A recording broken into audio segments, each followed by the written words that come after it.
Good evening. Welcome to the June 16th, 2025 meeting of the Stillwater City Council. This time I will call this meeting to order, and I'll ask that you all stand and join us in the Pledge of Allegiance. To the flag of the United States of America and to the republic for which it stands, one nation under God, indivisible, with liberty and justice for all.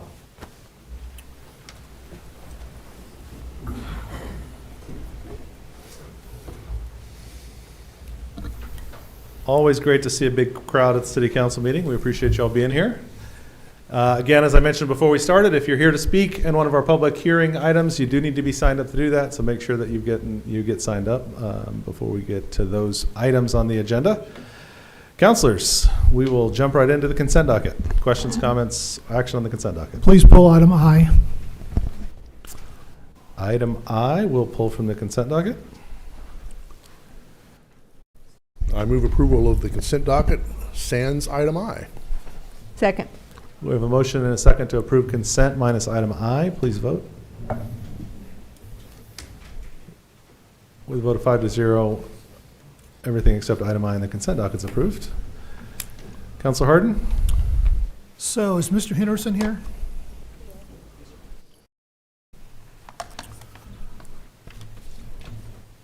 So I sent you some written questions, which you answered. Thank you for doing that. So regarding the golf course, I've had several of your customers say, we need better maintenance out there. Your responses, I can understand, were weather-related. Yes, I know we had a crappy spring, and it's very hard to maintain. Some of the responses, though, when I talked back to your customers, I said, yeah, but this has been going on more than just this spring. So maybe we need a better way to have some communication between your customers and your management. I don't know what that is. But one thing did stick out to me. You, when you were here, I believe it was in August, you'd said you're getting ready to buy some golf carts. And you're still getting ready to buy some golf carts. Yes, sir. Okay. So let's get that rolling. If you said you're going to do it, be sure you do it. And I would really suggest we try to find some way with Parks and Rec to get some feedback from users before the day that your contract is up for renewal. That would make it a lot easier to handle the situation. Typically, that's when most of the complaints come in, is when the contract's about to come up. And that's exactly what happened. Is I'm available 24 hours a day via email through the website, through our staff. Okay. Our director of maintenance is on the property every day. He literally lives on the property every single day. Our maintenance crew typically pulls out of there about 3 p.m., so he's not there in the afternoons as well. But we are fully available to speak to anybody at any time, and we'd be more than happy to do that. Okay. Our cart situation, we operate off of a 4-year cart lease, which we typically roll the carts every 3. The batteries on a golf cart fleet that aren't lithium-ion typically last about 2 years, so we have to re-battery every golf cart. I have a maintenance agreement with Club Cart of America that they come out and they actually service the golf cars for us. So whenever a golf cart does break down or becomes unusable, they come out on Monday, it's fixed by Thursday. And that's part of my maintenance agreement with that company. Okay. And so it's taken care of on a timely basis. We're busy. We have got those carts, especially in the spring. Usually when these contract renewals come around, we're coming out of the spring, which is when the grass has been dormant. It hasn't quite started growing yet. And then April was just historic rains, and there were some legitimate complaints. My superintendent in March this year identified all of our winter kill for the previous years. What we've done in the past is we've usually done this in July after the new budget comes out with the city in order to get our split with the agreement to replace the grass. He got proactive this year, and he went ahead and went out and cut all the grass out in the landing areas around the greens and everything else, expecting to have sodded in 2 days. Then it started to rain, and all the sod are down in floodplains in Tulsa, and we couldn't get sod in for a month. And it's not just us, it's everybody else. But in the last 2 weeks, we've laid 30,000 square foot of sod all around the golf course. There was one area in particular that he was concerned about, which sits between 2 fairway and 17 green. What Lakeside has is called a dual irrigation system, which is almost 30 years old. I think it was completed in 1998. So that region of the golf course, that little spot, gets no irrigation. Anything that does grow there, it's is just natural. We've had years that we do get some grass coming up over there, but there's no irrigation to put our grass. Now what it has become is our catch-all. So whenever we do order sod, we have extra, that's the first place we go to put it, but it's heavily treed, a lot of shade. It needs a fescue, it needs a zoysia. The Bermuda typically won't stay there very long. We've gone in and we've thinned out the trees, trying to get more daylight in there as well. But it's been a very, very difficult year. We've been closed for the last 2 days because Lakeside is also what's called an upstream flood management system. So we gather about the water from about 3,000 acres. It slows it down before it gets to Boomer, before it gets downtown. So it's designed to catch water and hold it. And so when we get these times when we lose turf grass over the winter, it can make it difficult if we have a wet spring. And just so happened this year was the wettest April we've ever had, I believe, on record. And but we've got the golf course put back together. I think we have 2 spots left, which might be a total of about 50 square feet that we haven't got sod onto yet. Irrigation system is fully operational. Golf cart fleet fully operational. And yeah, we're doing the best with what we have with a 30-year-old product. And I thoroughly understand. Look at my front yard. I understand what you're talking about. Same issue. Okay. And I do, my son's a very good golfer, so I travel around with him all the time all over the state, going to different golf courses, and I'm always trying to hold us, to a certain degree better than some. We were at Kicking Bird last week for a junior golf tournament, and they just spent $30 million on a renovation, and I went by there, and they've got more dead grass than we have on the golf course, partially because it's new and it hasn't fully come in yet, but it's a statewide issue right now. It's not just here in Stillwater, Oklahoma. Thanks for being here and addressing the issue. I appreciate it. Thank you. All right, motion to approve item I. Second. We have a motion and a second to approve item I of the consent agenda. Please vote. The vote of 5-0, that item is approved. That takes us to item 6, which is public hearings. 6A is receive public comment for a closing of an alley right-of-way abutting properties located at 1101 and 1123 West University Avenue and 221 South Lincoln and 206 South Monroe. CC-25-92. Did we have good notice on this item? Yes, we do. Henry? Yes, sir. Mayor, Vice Mayor, councilors. Today we're looking at an alley closing for 1101 and 1123 West University Avenue.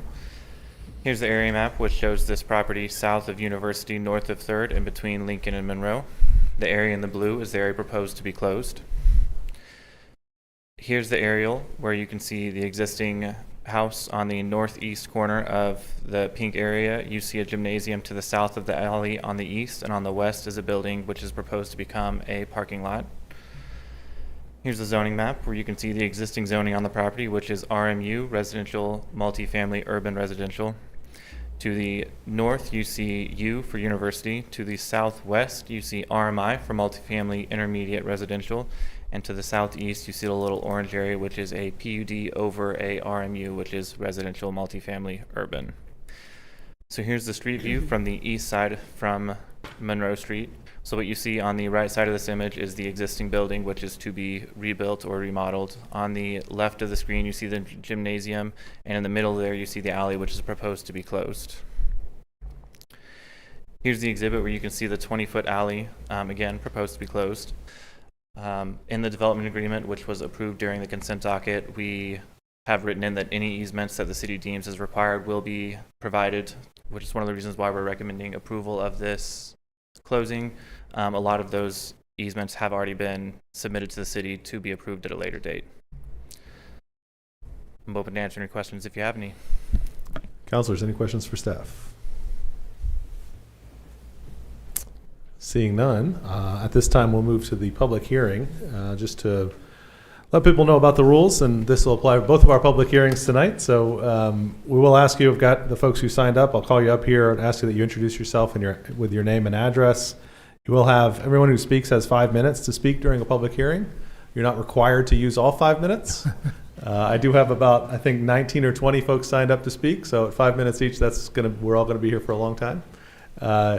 If you want to say, that you agree with something that somebody else said, that's perfectly fine as well. But please introduce yourself. You'll have a clock up here to let you know how long you've got to speak.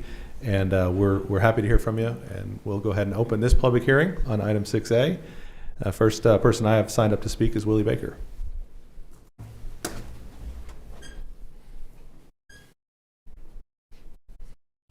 Mr. Mayor and council members, I'm going to do something lawyers typically don't do.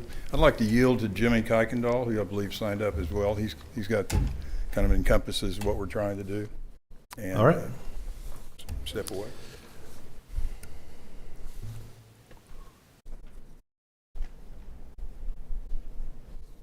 Thank you, Willie. Ladies and gentlemen, we thank you for allowing us to present here tonight as we seek approval for ordinance number 3572, closing of the alley abutting the properties as described earlier, and then the associated development agreement, which was already approved in the consent agenda. We would like to thank the city of Stillwater, those in planning, engineering, the city attorney's office, who have all worked alongside us to get to this point. We were pleased to see the staff recommendations. Tonight we have our entire team here to answer any questions you may have. Our legal counsel you just met, Willie Baker, from GH2 Design, Tyler Wallace, our engineering group, Wallace Design Collective, Jackson Emery, and Colton Wayman. And we have other Sigma Chi's here as well. We're the Gamma Delta chapter of the Sigma Chi fraternity. We've been on the southwest corner of 1101 West University since 1931. We're very proud of that iconic corner to OSU's beautiful campus. As you know, here at OSU, Greek housing is considered university housing. That's certainly a privilege, but also a large responsibility. Greek housing plays a very important role in the university's overall housing plan. I believe, again, this fall, Housing and Res Life will place hundreds of freshmen in leased apartments to satisfy growing demand. Our current house was put in service in the fall of 1980, nearly 45 years ago. We need a more modern facility to not only improve structure, system, efficiencies, et cetera, but also to more closely match the expectation of today's college student and their parents, I might add. After more than 3 years of planning, designing, fundraising, and plenty of prayer, we're ready to build a new $17 million, we hope $17 million house, 30,000 square foot facility. Our new house will be of institutional quality with red iron framing, concrete floors, commercial grade mechanical systems, et cetera. It will feature state-of-the-art life safety, technology, efficiency, and comfort. We will house 87 young men and will offer amenities designed to optimize their 4-year experience and retain older members in their junior and senior year. Our plan includes reimagining our multi-use facility. Even though we originally called it a gymnasium when we built it, we quickly learned these active chapter members would use it for all kinds of activities. We are completely remodeling this building to capitalize on these other uses. Conference tables, chairs, audio-visual equipment will be included. It's our hope we can host regional conferences, the likes of the Sigma Chi Leadership Institute offering accredited stackable certificates for a growing list of transformational leadership courses. Another key part, in 2019, the old Pi Kappa Alpha house became available just catty-cornered from our property. Knowing our project was on the horizon and understanding the value of contiguous property, we gathered a group of investors to purchase that. So this property will now be used for two purposes. First, we'll carve out a 24-foot wide, two-lane, two-way piece of property to make a north-south connector from 3rd Street to the center of the current alley that we're asking you to vacate, which will effectively replace the eastern part that we're trying to do away with. That 24-foot wide two-way access will continue west to Lincoln, and the increased width, the two-way flow design, and the less obvious location, it will increase access and safety. Secondly, we're going to use the balance of the property will be dedicated to an aesthetically pleasing parking area with 50 parking spaces, providing 46 for the active chapter member to help meet our parking requirement and ease the university's overall parking pressures. Closing the alley and essentially replacing it with a better option will not only allow safe and better access, but will also enable integrated use of the chapter house and the multi-use facility. And a byproduct, if you'll notice from those pictures, a byproduct of all this is that we'll essentially be able to clean up that area, burying electrical lines, transmission or communication lines, removing wooden poles, adding landscape and green space will all be positive. And of course, as mentioned before, the city will maintain any access privileges that they've asked for and easements that they'd had. So I'll pause there just to give you an overview. We did send some pictures, and I've got those on the computer if you'd like to see the finished product and then kind of what we're dealing with now. If you have any questions, though, we have a team here to answer them. Are these the pictures you're referring to? Yes. Okay. Yes. Councilors, any questions? Thank you, sir. Thank you. Appreciate you being here.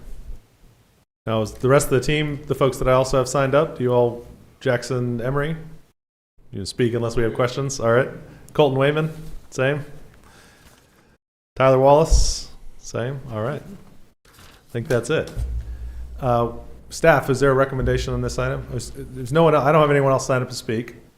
No one else was here to speak on this item. We don't have any questions for the team. So this time I'll close the public hearing, and then staff, you can let us know what your recommendations are. Staff recommends approval of ordinance number 3572, closing the alley abutting properties located at 1101 and 1123 West University Avenue. Okay, well, the ordinance is not on the agenda quite yet, so we'll address that item when we get to ordinances later on the agenda. Anything further on this item, Council? All right. Item 6B, receive public comment to establish a planned unit development, PUD 25-02, in small lot single-family residential zoning at a property addressed as 1924 and 2002 East McElroy Road, CC-25-93. Did we have good notice on this item? Yes, we do. Henry? Okay. Mr. Mayor, Vice Mayor, Councilors, my name is Henry Bubelheimer with the Planning Department. Today we're looking at planned unit development, Cowboy Landing, which is at 1924 and 2002 East McElroy Road. The PUD is proposing a 42-lot residential development. Here's the area map where you can see McElroy just on the south of the property and Jardot just to the east. Here's the aerial view where you can see the surrounding residential uses.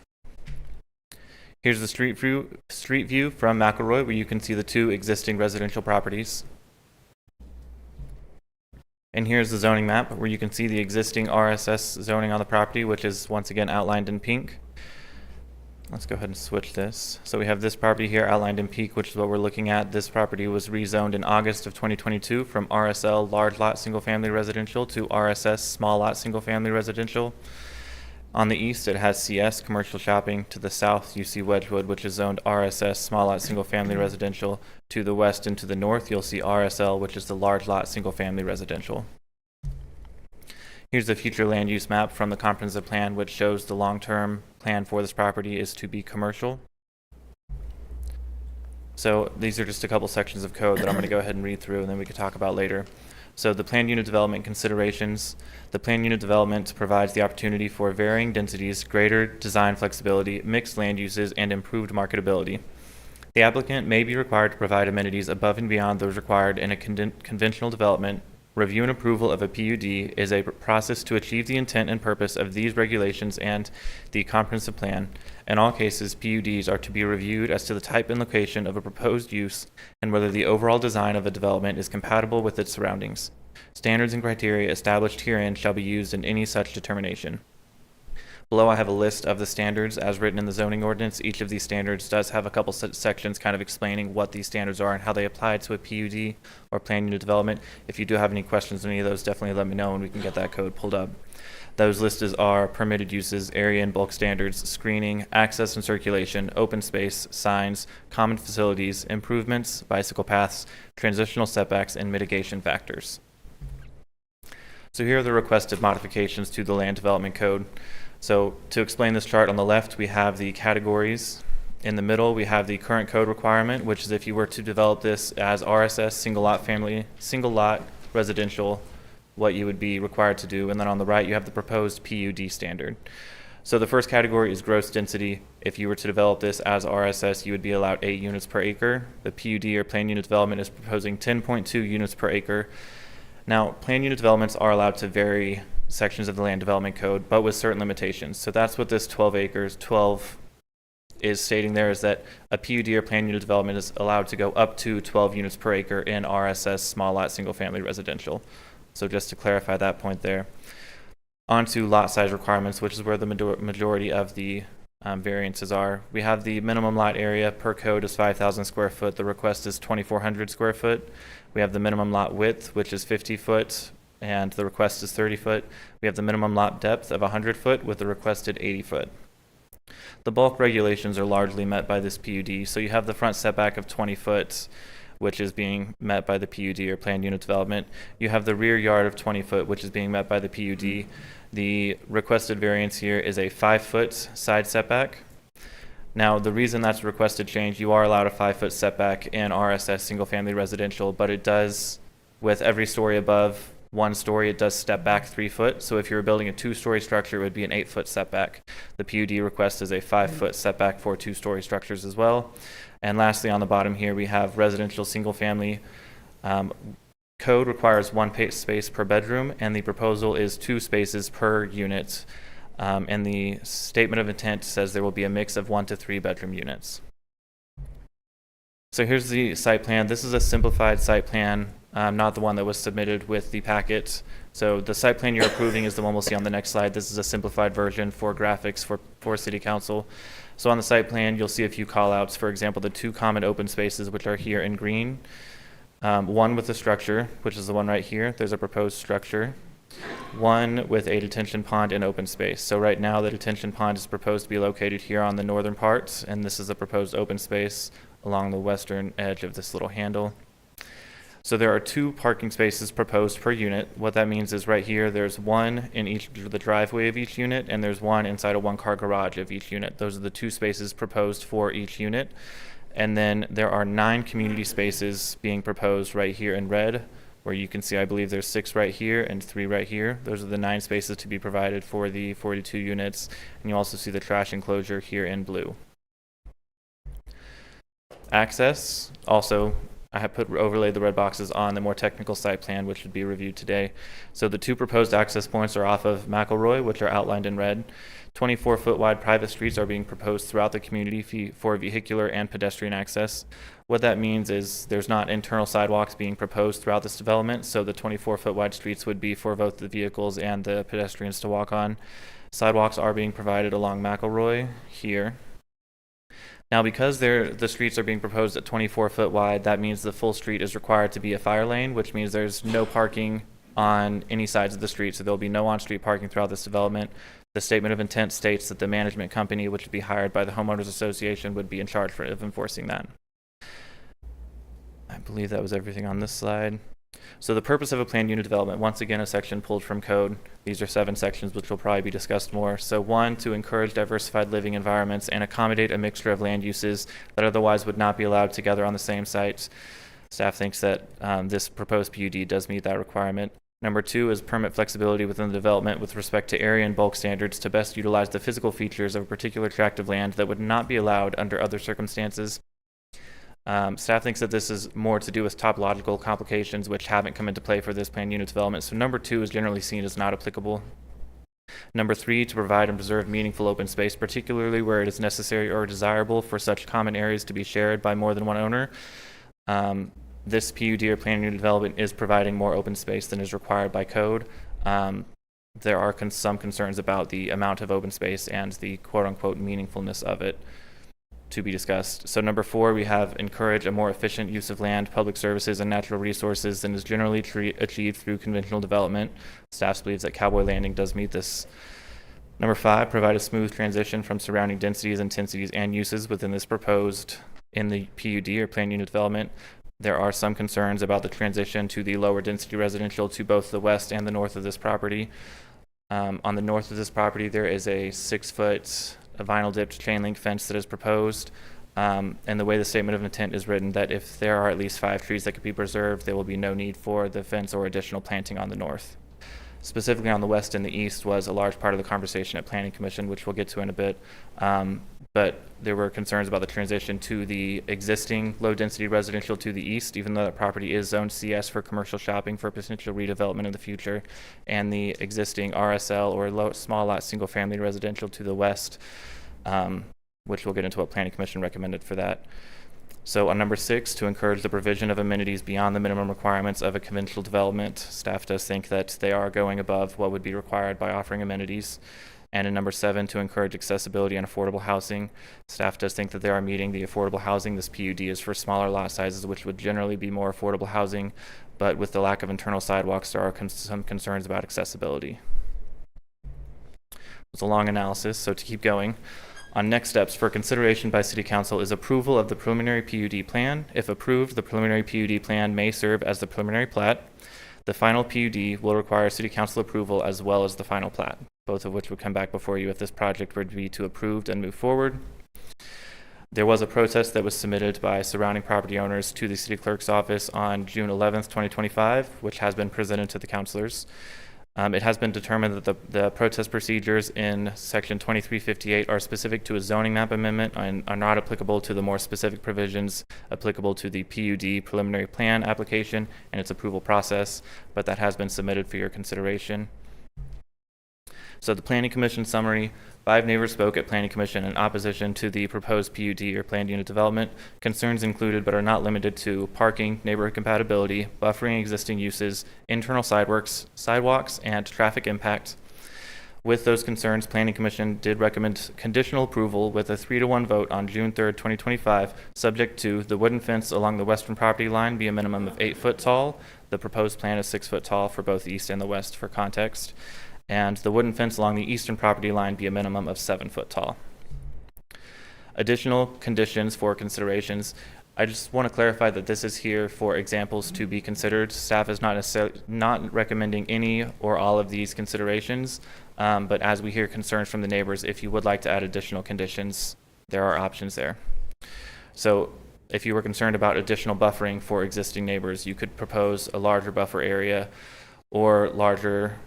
You could do a quantitative or qualitative addition to the landscaping requirements, quantitative being a larger buffer or more trees, or qualitative being evergreen trees or other examples. You could restrict the number and location of 2-story structures. You could limit the second-story windows on specific sides of specific structures, for example, on the western boundary looking into neighbors' yards. And you could modify the height of opaque fence, especially along the northern boundary. If you had concerns about parking, you could revert back to code, which is 1 per bedroom. You could increase the number of community parking spaces to be shared between the houses. You could include on-street parking as an option, which would require wider streets and site design layout. You could limit the location of parking, for example, in front yards, as that was a concern that was brought up, as everyone would just park in the front yard. If you had concerns about density, you could increase the minimum lot size or decrease the density requirement, both of which are being modified by this PUD or planned unit development. You could encourage beautification along McElroy to show the quality of the development. You could encourage meaningful open space, which could both be quantitative or qualitative.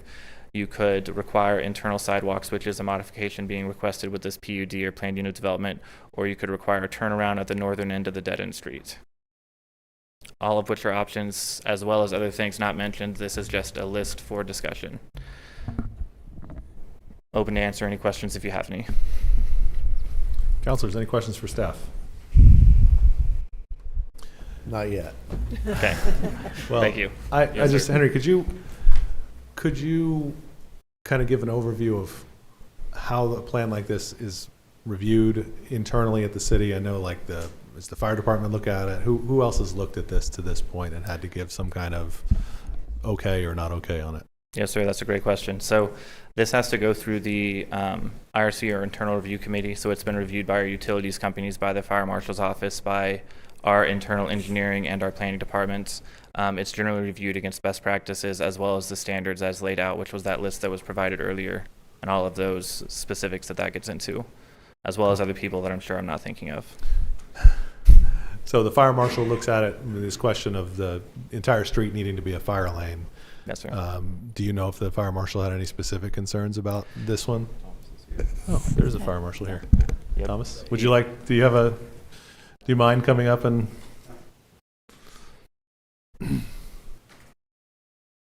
Glad you're here. Yeah, thank you. Thomas Tharp, Stillwater Fire Marshal. So on the code, I did hear him say something about the 24-foot street. Code actually with a fire hydrant requires 26 feet. So that would be inside a curb to inside a curb. Anything 26 feet or less requires no parking on both sides. So if it was a little wider than 26 feet, it would allow parking on one side. Okay. So as this is proposed, no parking on either side. Correct. And from the fire marshal's perspective, as long as there's not cars parked there, then you'll have access. Correct. To where yes. you need to get access and to. those notes have been made through the IRC Okay. meetings. Thank you. So while you're here, Mhm.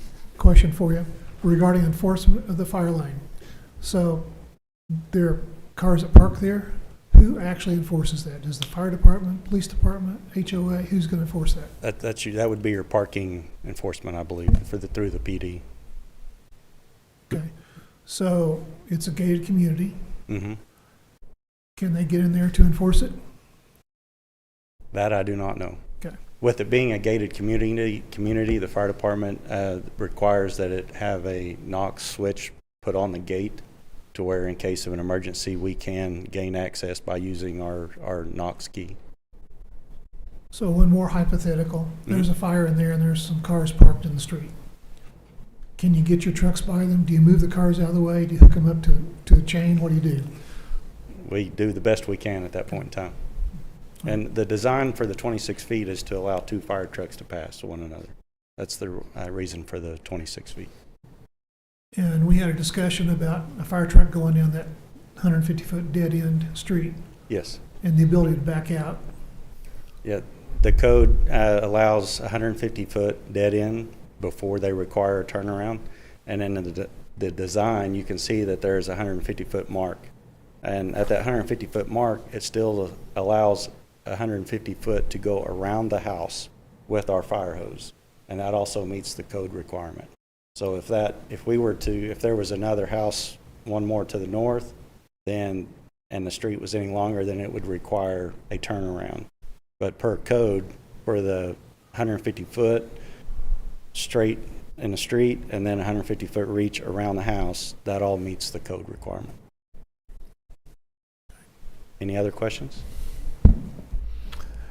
Thanks, sir. Appreciate you being here. Any other questions for staff at this point? All right, at this point, I will open our public hearing. Again, please introduce yourself, name and address. Please stick to the 5 minutes. Please feel free to just let us know you agree with what the last person said, or you want to reemphasize something they said. You can do that too. I will start with a representative from the applicant, Stephen Gose.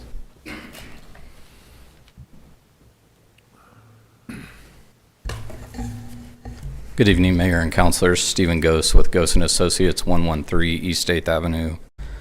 I'm just going to take this back to Henry's site plan if we need it when we get to it.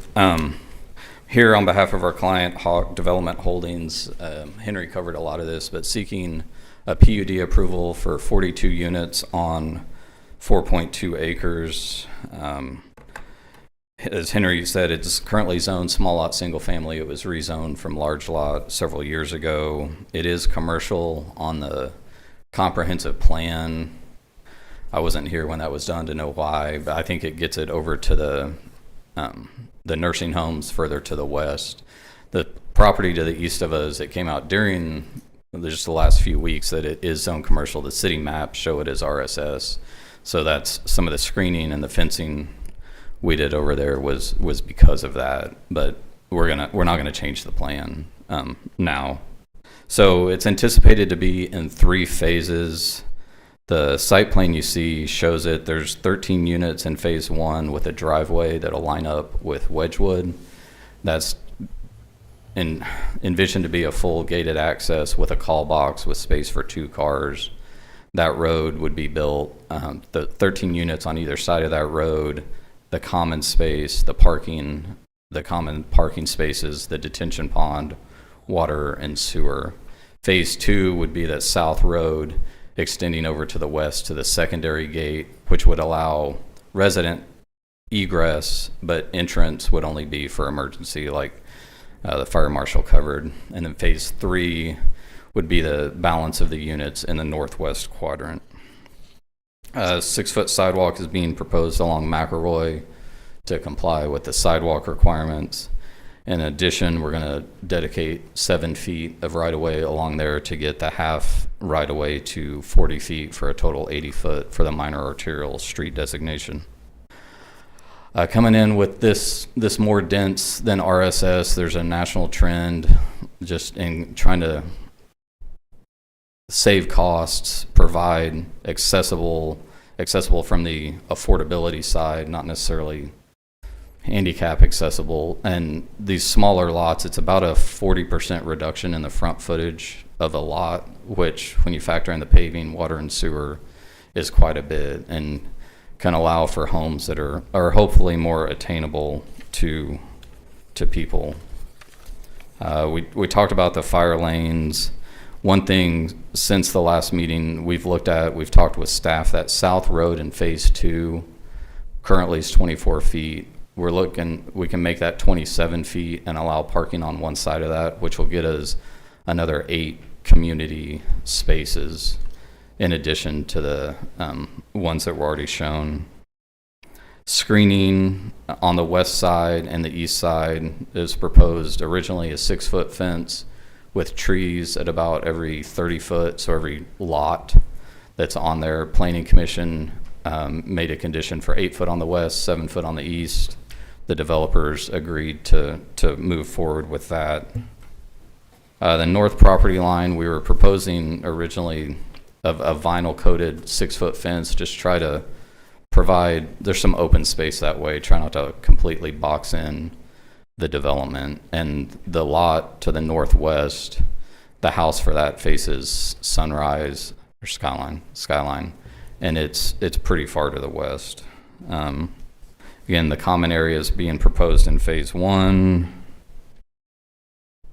I know during the neighborhood meeting and planning commission, there was some discussion about the OG&E easement that's along the front, which affects the right-of-way dedication.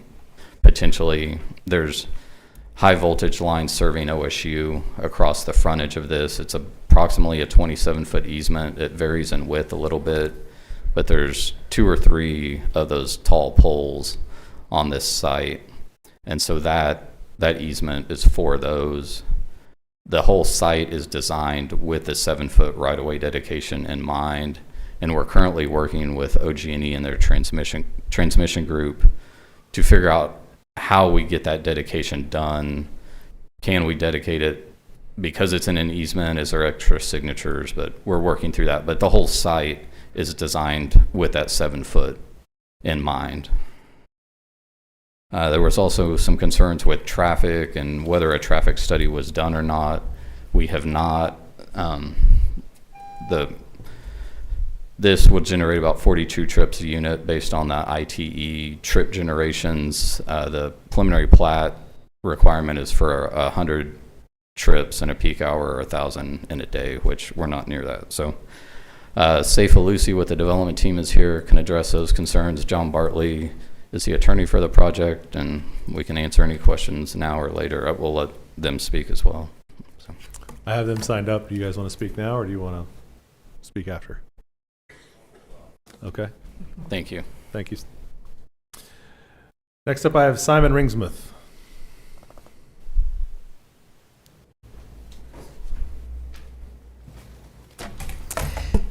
Good evening. I have printouts to follow along for the counselors. My name is Simon Ringsmith, 1705 East Linda Avenue. I live near the proposed Cowboy Landing. The development does not it does not fit with the existing neighborhood. It does not meet city codes and should not be approved. In 2022, the current owner of the property requested rezoning from RSL to RSS, and that was approved. And new houses could be built today under that zoning requirement that would actually be a good fit for the neighborhood. This is what the developer actually promised 3 years ago when he requested the rezoning. But what was promised in 2022 is not what's being delivered today. Instead of houses that fit with the neighborhood, the developer is requesting yet another rezoning from RSS to PUD to do something else entirely. Our neighborhood is unique in Stillwater. Most of the lots are 1 acre, and several are even larger. Page 2 in front of you shows a view of the parcel of land where Cowboy Landing would be built. It's 27 acres. There's 22 houses on it right now. But that low density with spread out houses and large trees is rare in Stillwater. But that is precisely why people like living there so much. And residents put down roots in this neighborhood that go back decades. This is not a transient move in, move out neighborhood. People live there for decades. And improving the PUD for Cowboy Landing would change all of that. The proposed development would go where you see on page 3, which you've already seen this before, but we'll get to a couple more. The proposed development is 42 houses on 4.2 acres. The developer actually calls them micro houses. And it's right in the middle of a neighborhood where there's fewer than 1 house per acre. So you can see the discrepancy here. As Phil Robertson was fond of saying, that ain't right. Our quiet, calm, low-density neighborhood is just not the place for 42 microhouses.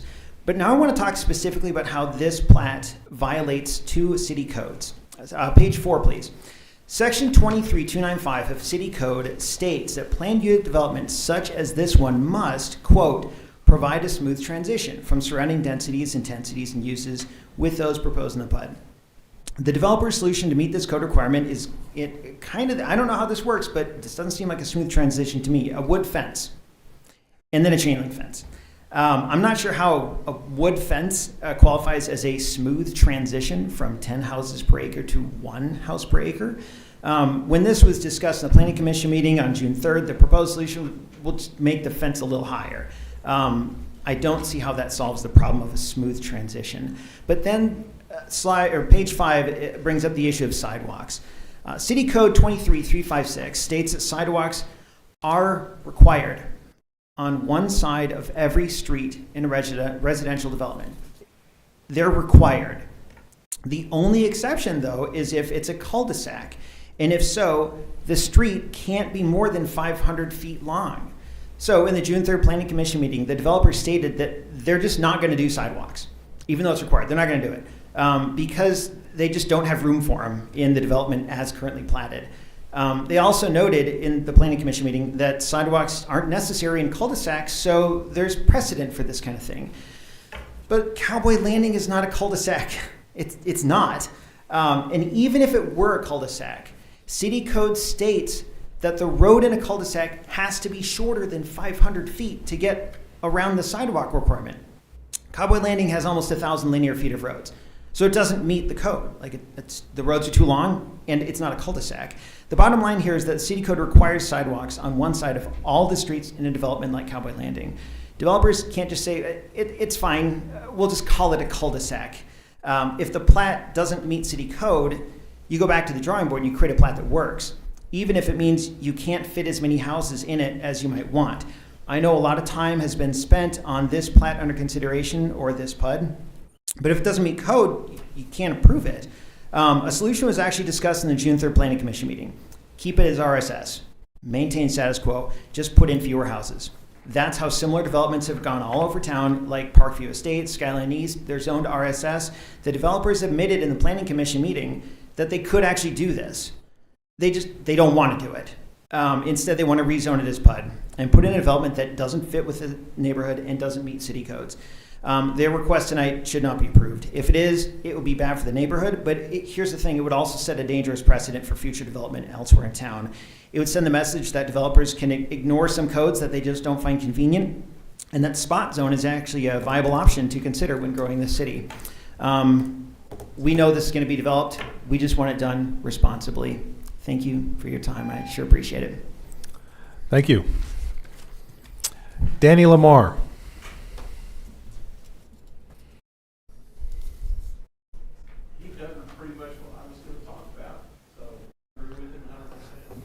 That's a concurrence. Thank you, sir. Jennifer Sanders.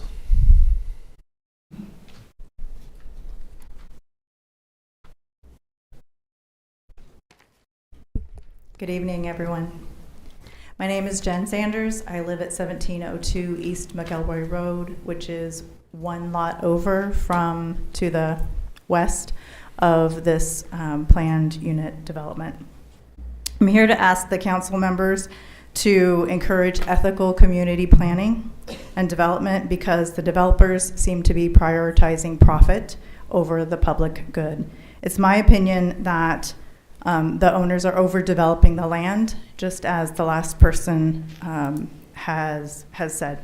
Ethical community planning and development would include a community that's designed for diverse use and diverse populations. This attribute is one of the requirements of a planned unit development, to my understanding.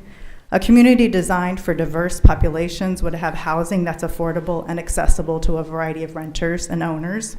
If this property was accessible for college students, it would have 1 parking space per bedroom. If this housing development was accessible for families with children, there would need to be connected sidewalks and play spaces. If it was accessible for elders in the community, it would need ADA accessible driveways and sidewalks. And I don't believe any of these are part of the design elements that are in this blueprint that has been shared. I need you to visualize this road. McElroy Road is a very busy street with 2 lanes on each side in each direction, so 4 lanes. The sidewalk, the unit is this is planned on the north, and I live on the north. The sidewalk is on the south side of the street, the existing sidewalk. To get there, you have to cross McElroy. There's one crosswalk where Skyline Road is. It is not safe to cross the street. So if there are 42 units with families in that development, they would have to cross McElroy to get to an existing sidewalk. And they have, the developers have mentioned that they plan to put a sidewalk, but only in front of the PUD and not connecting to Jardot or not connecting to Skyline or to the existing sidewalks. So that's a problem. Where is somebody going to go on this little piece of sidewalk that doesn't connect to anything? It's not useful or efficient. Ethical community planning and development also involves planning for the long-term well-being of the community members, planning for community interaction, and having spaces that have walkability and connectivity are 2 of the criteria for a community that considers the long-term well-being of its members. Experts in this field of community planning, which is not me, recommend that at least 30% of the land be used for street networks and parking. In this community, that would mean at least 1 1/3 of the acres, of the 4 acres, are designated for parking and streets. And it doesn't seem like we have sufficient parking if you think about 42 units and potentially at least 84 people in those units. There just isn't sufficient parking. The fact that somebody has to park in their garage and then somebody's going to be parked in the driveway just behind that car, and they're going to play some kind of car Tetris to get in and out. And you can also not park you can't park in the street, so there's no space for your guests to park. And if you do, you're blocking the fire zone, and so forth. Ethical community planning also has spaces for community interaction, and we're questioning the allotment of this common space and how is that meaningful open space, community space, what's planned for that space that might encourage community members to use it. Walkability and connectivity are vital for the safety of the people who are going to be living there, for the safety of all of us who live around. It would take part of our property, part of the easement or the frontage of our property to have a sidewalk that connects, but that is what is necessary for everyone's safety involved.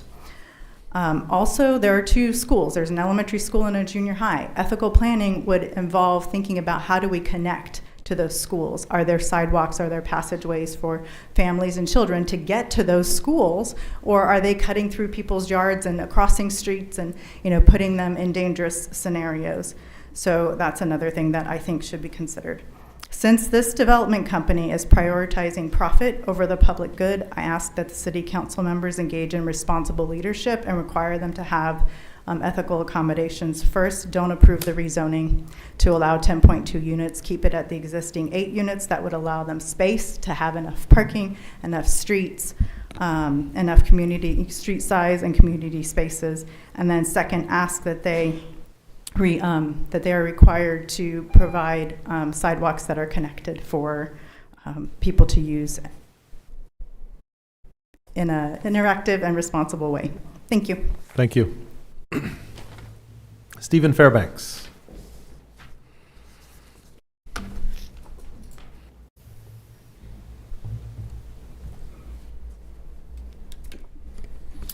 Members of the City Council, my name is Steve Fairbanks and I live at 1724 East McElroy. That's right beside this PUD. I'm here to oppose the approval of the proposed planned unit development called Cowboy Landing, designated as PUD 25-02. This is an extremely dense development on 4.2 acres that includes 42 microhomes on 2,400 square foot lots in a gated community with no on-street parking and no sidewalks inside the gates. Many of the units may be short-term rentals that changes the character and the community feel of the neighborhood.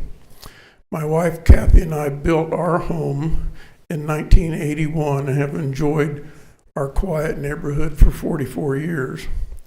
Our lot and the lots west and north of the planned development are zoned RSL, large lot, single-family residence. The neighbors' lots to the south of the planned development, the Wedgewood addition, are zoned RSS, small lot, single-family. The planned development is a radical change to our neighborhoods and does not provide a smooth transition from surrounding densities as required by city code. It is important to note that the staff report that followed the following statement, the staff has some concerns with Cowboy Landing as it relates to the provision for a smooth transition to the RSL zone property. Our neighbors agree with the planning staff's concern and they oppose this development. We contacted 25 of 27 landowners within the 300-foot buffer zone. They signed a protest in opposition to the development.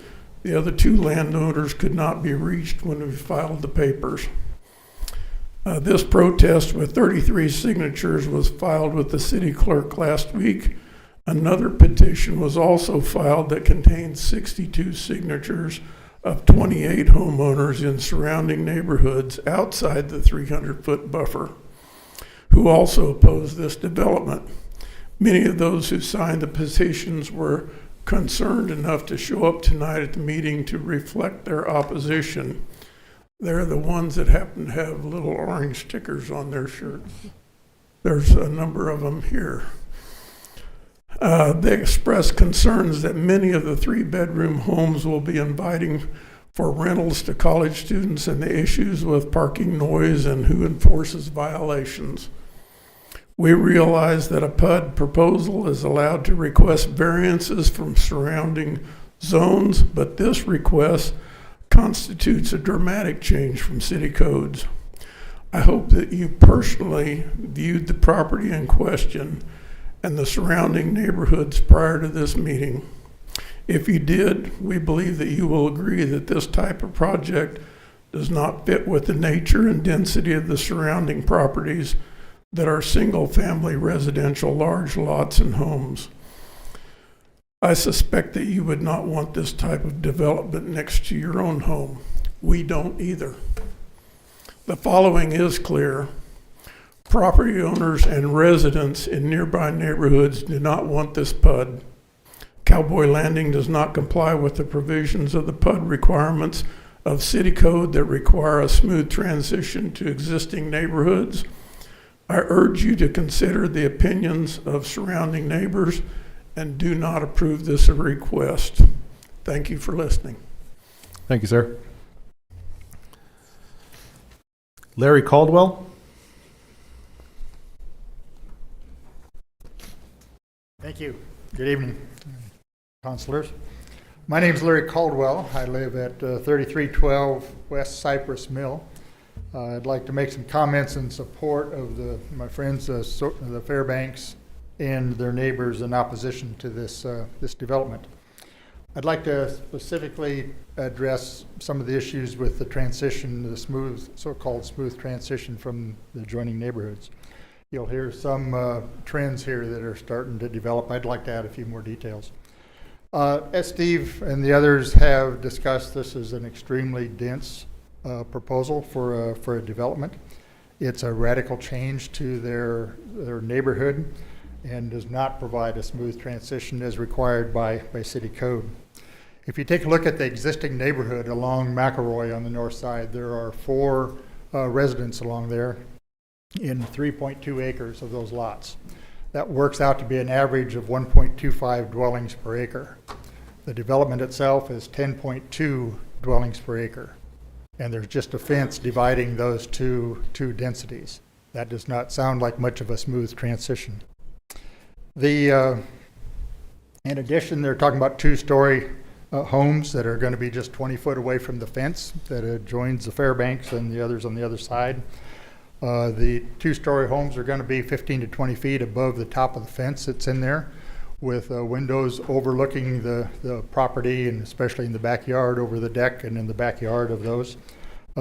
This is quite a change from the surrounding neighborhood. We were glad to note the comments from the staff that they were also concerned about that smooth transition. We also noticed that this development does not comply with the transition setback that's in the PUD requirements in city code. It states that where PUD abuts an existing residential district, a density transition area shall be established for a depth of 100 feet along the common property line of the subject PUD property in the adjoining residential district. This section requires a density of no more than 8 dwellings per acre in that 100-foot transition zone. The development plan includes 7 dwellings along 7/10 of an acre in that first 100 foot of that zone. That works out to be a density of 10.1 dwellings per acre, which exceeds the maximum PUD density by more than 25%. The proposal is not definitive at all in some specifics that are very important. For example, it says unit sizes range from 800 square feet to 1,600 square feet. So evidently not all of the units are going to be 2-story. So how many will be single-story? How many will be double-story? Where will those be located? What are the type and size of trees that they have alluded to along that west boundary? Will the west boundary fence, what will that be made out of? The Fairbanks and all their neighbors would certainly rather that the planned development and not be approved because it just does not fit into their neighborhood. And we're very reluctant to even acknowledge this, but as you saw in the Planning Commission's report, there were some things that they said that could be done to help mitigate it.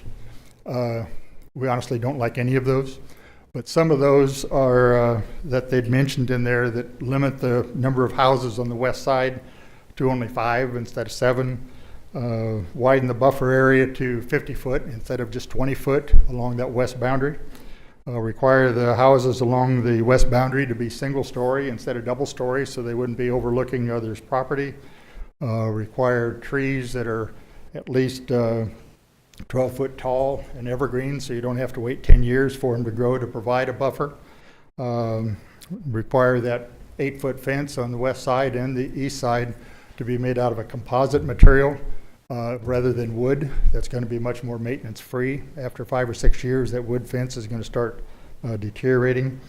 And then again, we talked about the parking. So again, we don't want to leave the impression that everybody would be satisfied with these. We don't like any of those. Well, we appreciated the Planning Commission at least trying to address that. So in conclusion, we strongly recommend that you do not approve this planned development because it just plain does not fit into the existing neighborhood there. So we'd ask you to please consider the opinions and the concerns of the surrounding neighbors that have been there for a long time and hope to be there for a long time in the future. Thank you very much for listening. Thank you, sir. Kathy Fairbanks? I agree with everything that's already been said. Thank you, ma'am. Dave Meyer?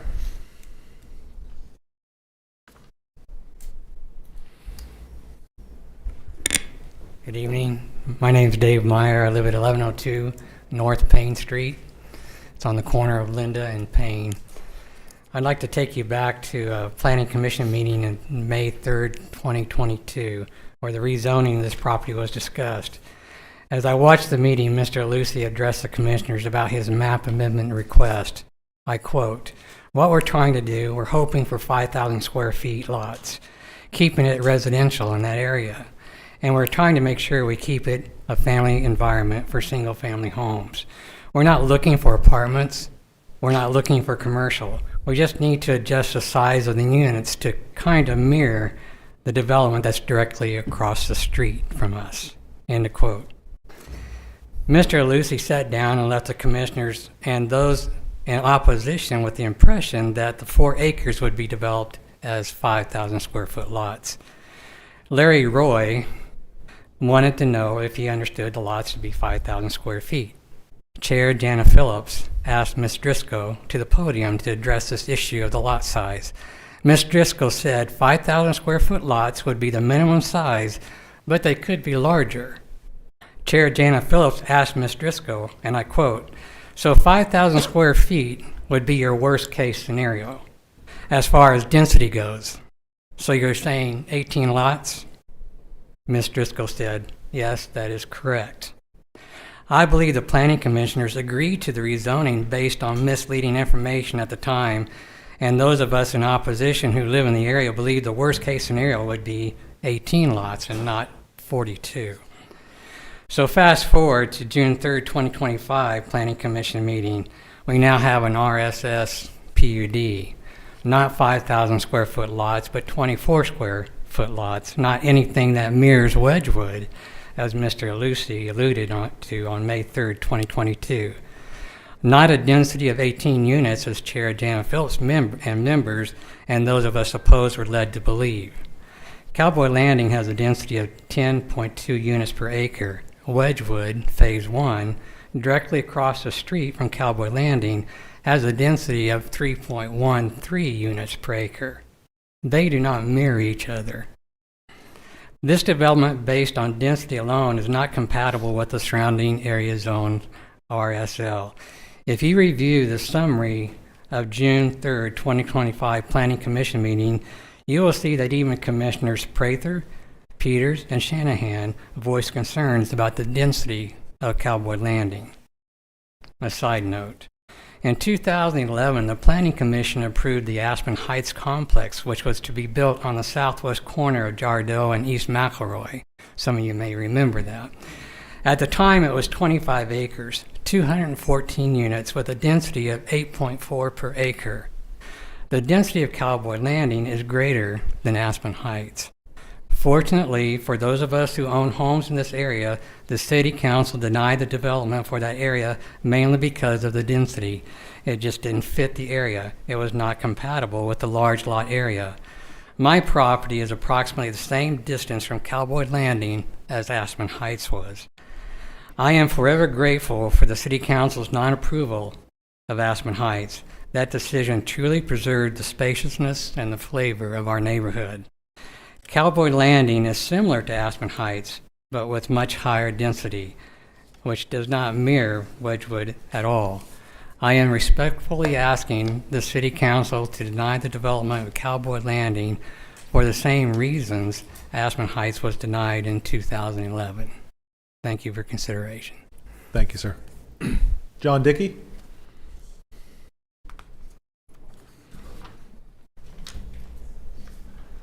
John Dickey, I live at 701 North Skyline Lane in Stillwater, and I'm in the little circle that's part of it because I didn't know about it. Because the first card I got from the company to talk about it, I got the day of the meeting, and I checked my mail, and the meeting was over. The next one I got, I was out of town, and I just trust people. That's my nature. But when our neighbors came and knocked on my door and said, "Hey, you're in the circle," and I looked at it, my immediate response was, where are you putting the cars? You can't park on the street, and you got college kids. It looks like a college development. I mean, you can say it's not, but you can say a lot of things. But when I look at it, I think that's where college kids are going to live. And you know what? I think we need affordable housing for college students in our community that fit the neighborhood and fit, because I concur with them. But I just walked my street and talked to all but two of my neighbors who own houses and have lived there multiple years.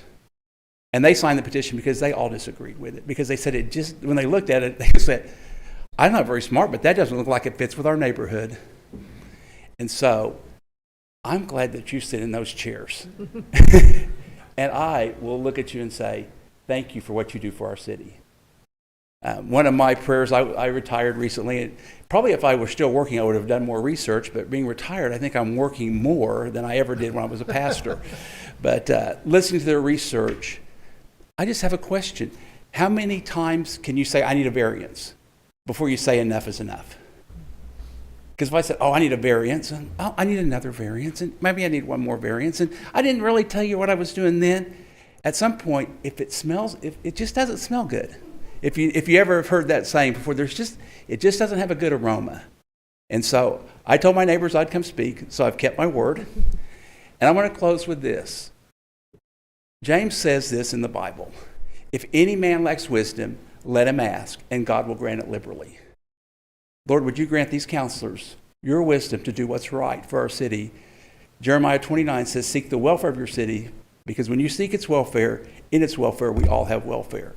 And I'm praying that you seek the welfare of the city, find places for staff that meet the rules. So I'm in opposition. I'm in the little circle, and my neighbors are in opposition, and I speak for them because most of them are in their 70s. They're older than I am. So thank you guys very much for what you do. Really do appreciate you. Leslie Meyer?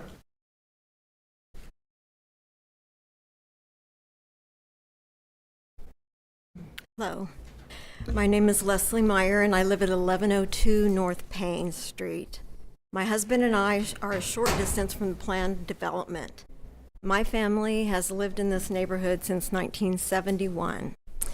This is the third development proposal with the potential to negatively impact our neighborhood in the past 14 years. A great deal of time and effort has been invested by many people in the surrounding neighborhoods in an attempt to preserve their quality of life and property values. My understanding of the process is that the City Council actually has more leeway than the Planning Commission does to consider the concerns of the surrounding residents when determining whether a proposed development is a good fit for a particular location. As residents of the area have learned in the past, developers use language to promote their desired plans that tends to dress up their intentions in order to make it more palatable. In reality, the outcome can fall short of the picture that was painted. My comments address the statements made by the developer in the statement of intent that was included in your packet. Page 1, paragraph 2 states that, quote, this community is designed to enhance resident privacy and security while fostering a strong sense of community through shared amenities and efficient use of land. Page 1, paragraph 4 states that, quote, communal spaces and amenities will promote a vibrant and sustainable living environment whose privacy is enhanced in a 42-unit micro house community on 4.2 acres. Certainly not the privacy of the current residents of the neighborhood. What are the amenities that promote a vibrant and sustainable living environment? The plan does not appear to include a playground or a picnic area, just vacant land at the very back of the development. This does not look like a family-friendly development, but rather a student housing addition. Even the name Cowboy Landing alludes to that. It seems to be common for parents to purchase homes for their college students and rent out the extra bedrooms to other students. These are temporary residents who typically are not as invested in the quality and upkeep of their neighborhoods as are the permanent residents in the area. Page 1, paragraph 3 of the Statement of Intent indicates that the Homeowners Association will be responsible for hiring a management company to, quote, oversee the maintenance to shared infrastructure, including private roads, gated access, communal amenities, and the emergency access routes, ensuring long-term quality and consistency for residents. If the owners of the majority of these units end up being out-of-town or out-of-state owners, who will be responsible for the operation of the Homeowners Association? These being parents of students at OSU.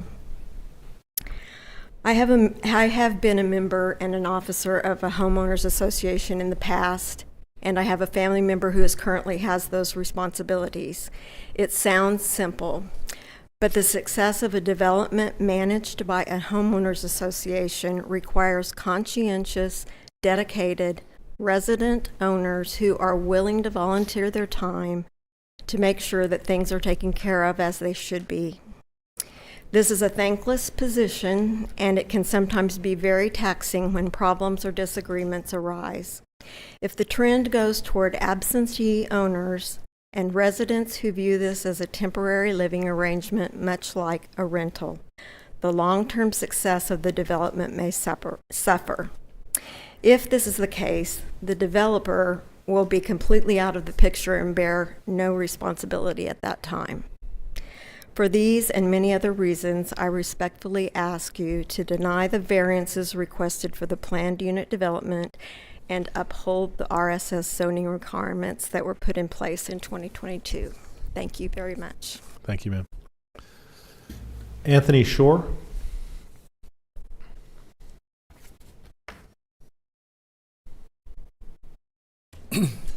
My name is Anthony Shore. I reside at 2001 East Linden Avenue.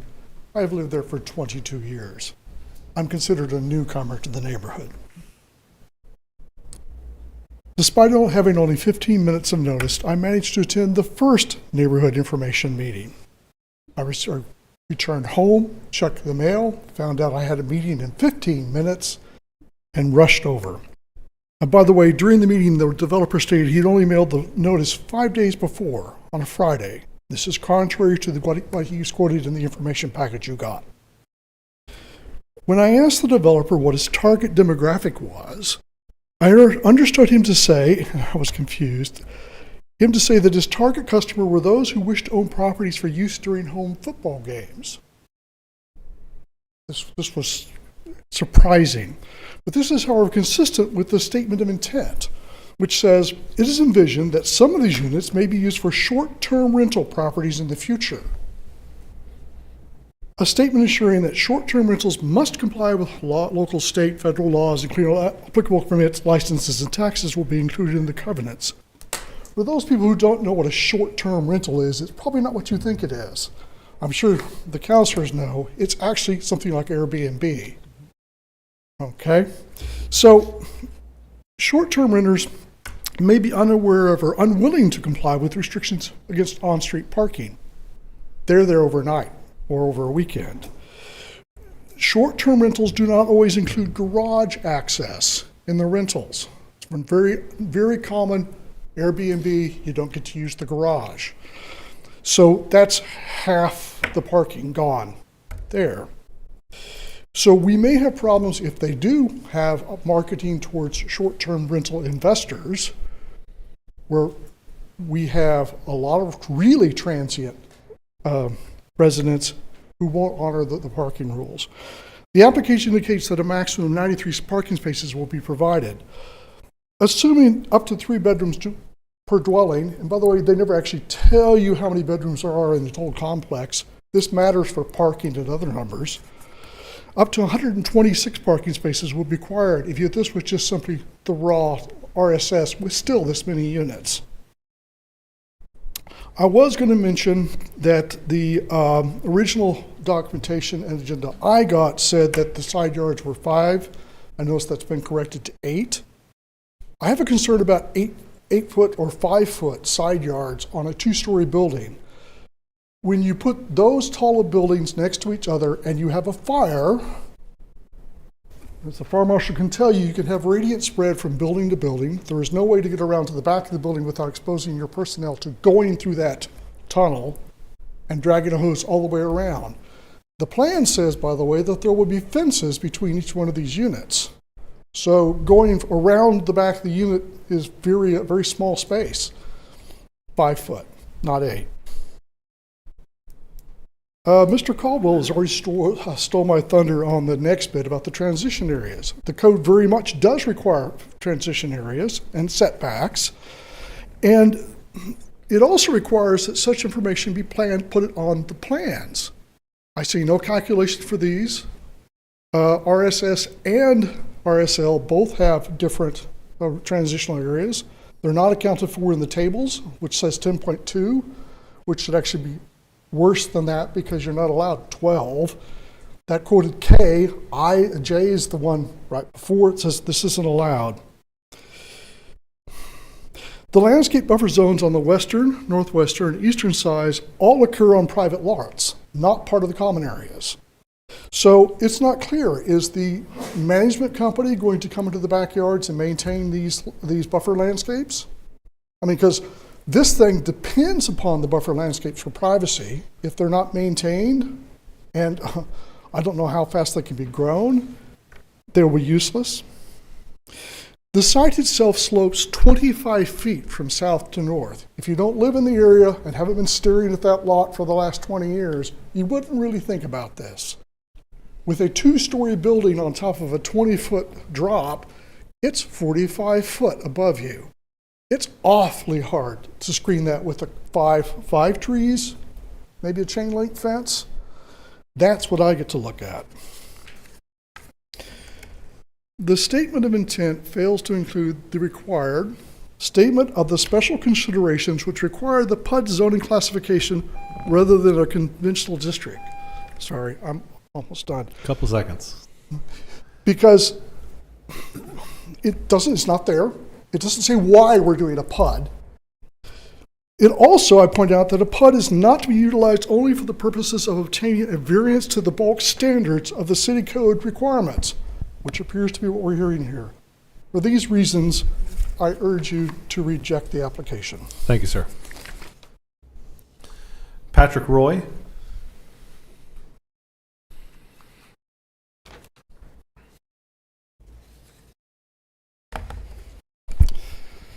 Thank you, councilors. I'm Patrick Roy, and I'm here representing my mom, Jolene Roy. We own the property. She owns the property that is the 6 acres directly to the north of this property. Have owned it since the early 70s. We moved there in 1969. When I was growing up in Stillwater working for Lambert Construction, I learned a phrase that went something like, do not attempt to put 10 pounds of garbage in a 5-pound sack. Or thereabouts, and I kind of believe that analogy applies when considering this proposal. The proposal to establish approximately 42 dwellings in an area that was originally intended for 2 or 3 single-family homes per acreage seems very out of place and is different from the original design proposal that I believe was originally quoted to my mom based on what a few of these others have said as well. I believe that's accurate. I believe that it will certainly deteriorate the property values of these homes surrounding this area, and furthermore, I believe that while these homes are listed as single family, they reek of the nature associated with short-term transient type or yearly type leases associated with short-term housing rentals for the university.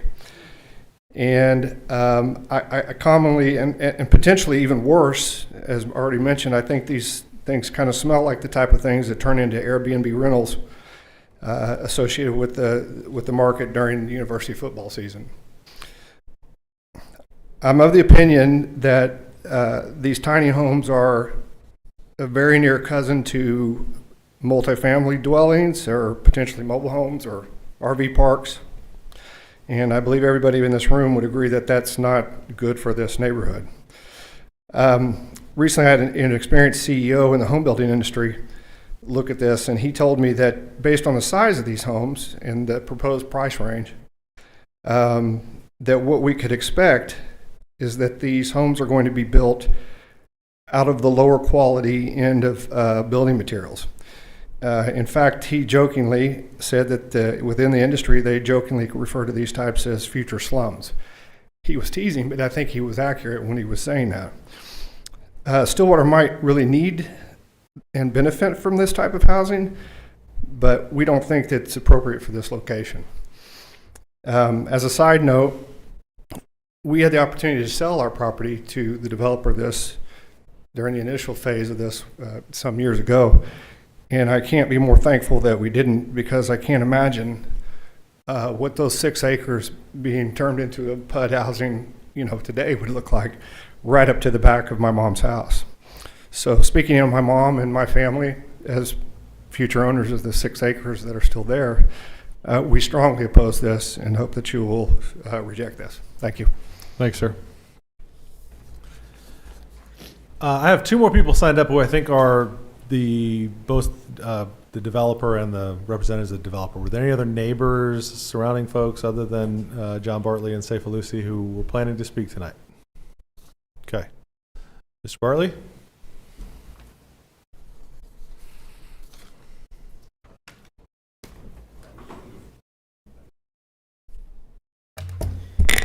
My name is John Bartley, 623 South Lewis here in Stillwater. I appreciate this public hearing. this is always a difficult conversation. And there is no doubt that every concern that the property owners and the others that have been here tonight, what they've expressed is absolutely true to a point. There are many items that, while true from that perspective, doesn't mean that there are not just as valid perspectives and views to go along with them. This is not the type of conversation that I want to get into any type of emotional conversation. This needs to be on the substance and the merits of what has been proposed, what does city code allow, and the wonderful element and tool that a PUD is and what it can be. The PUD can allow, with the underlying base zoning, to amend those bulk standards in ways to accomplish things that are beneficial, but do not meet the standardized rule that is the blanket broad brushstroke of zoning. My time when trying to make those decisions of zoning or rezoning, I absolutely disliked when it was a map amendment that was pushed or presented to City Council. You never know what they're going to do after it's rezoned. That's the beauty of the PUD. You know exactly what is being asked for and what will be done. And if what is approved is not implemented, you and city staff will have the ability to stop it. Now, a couple of the concerns I do want to address. One, on the density. Well, there are several items that have been brought up that a developer, by right, under RSS could do that have been brought up as valid concerns. There's nothing that this PUD is doing as far as distance from the fence or transition that would be different than this was just a straight RSS plat. And if this was a straight RSS plat, you could still have two-story houses 20 feet from the side that would not require any additional buffering. Here, at least, we know what's being proposed. We're able to put in those transitions that you all deem appropriate. That's what I like about the PUD.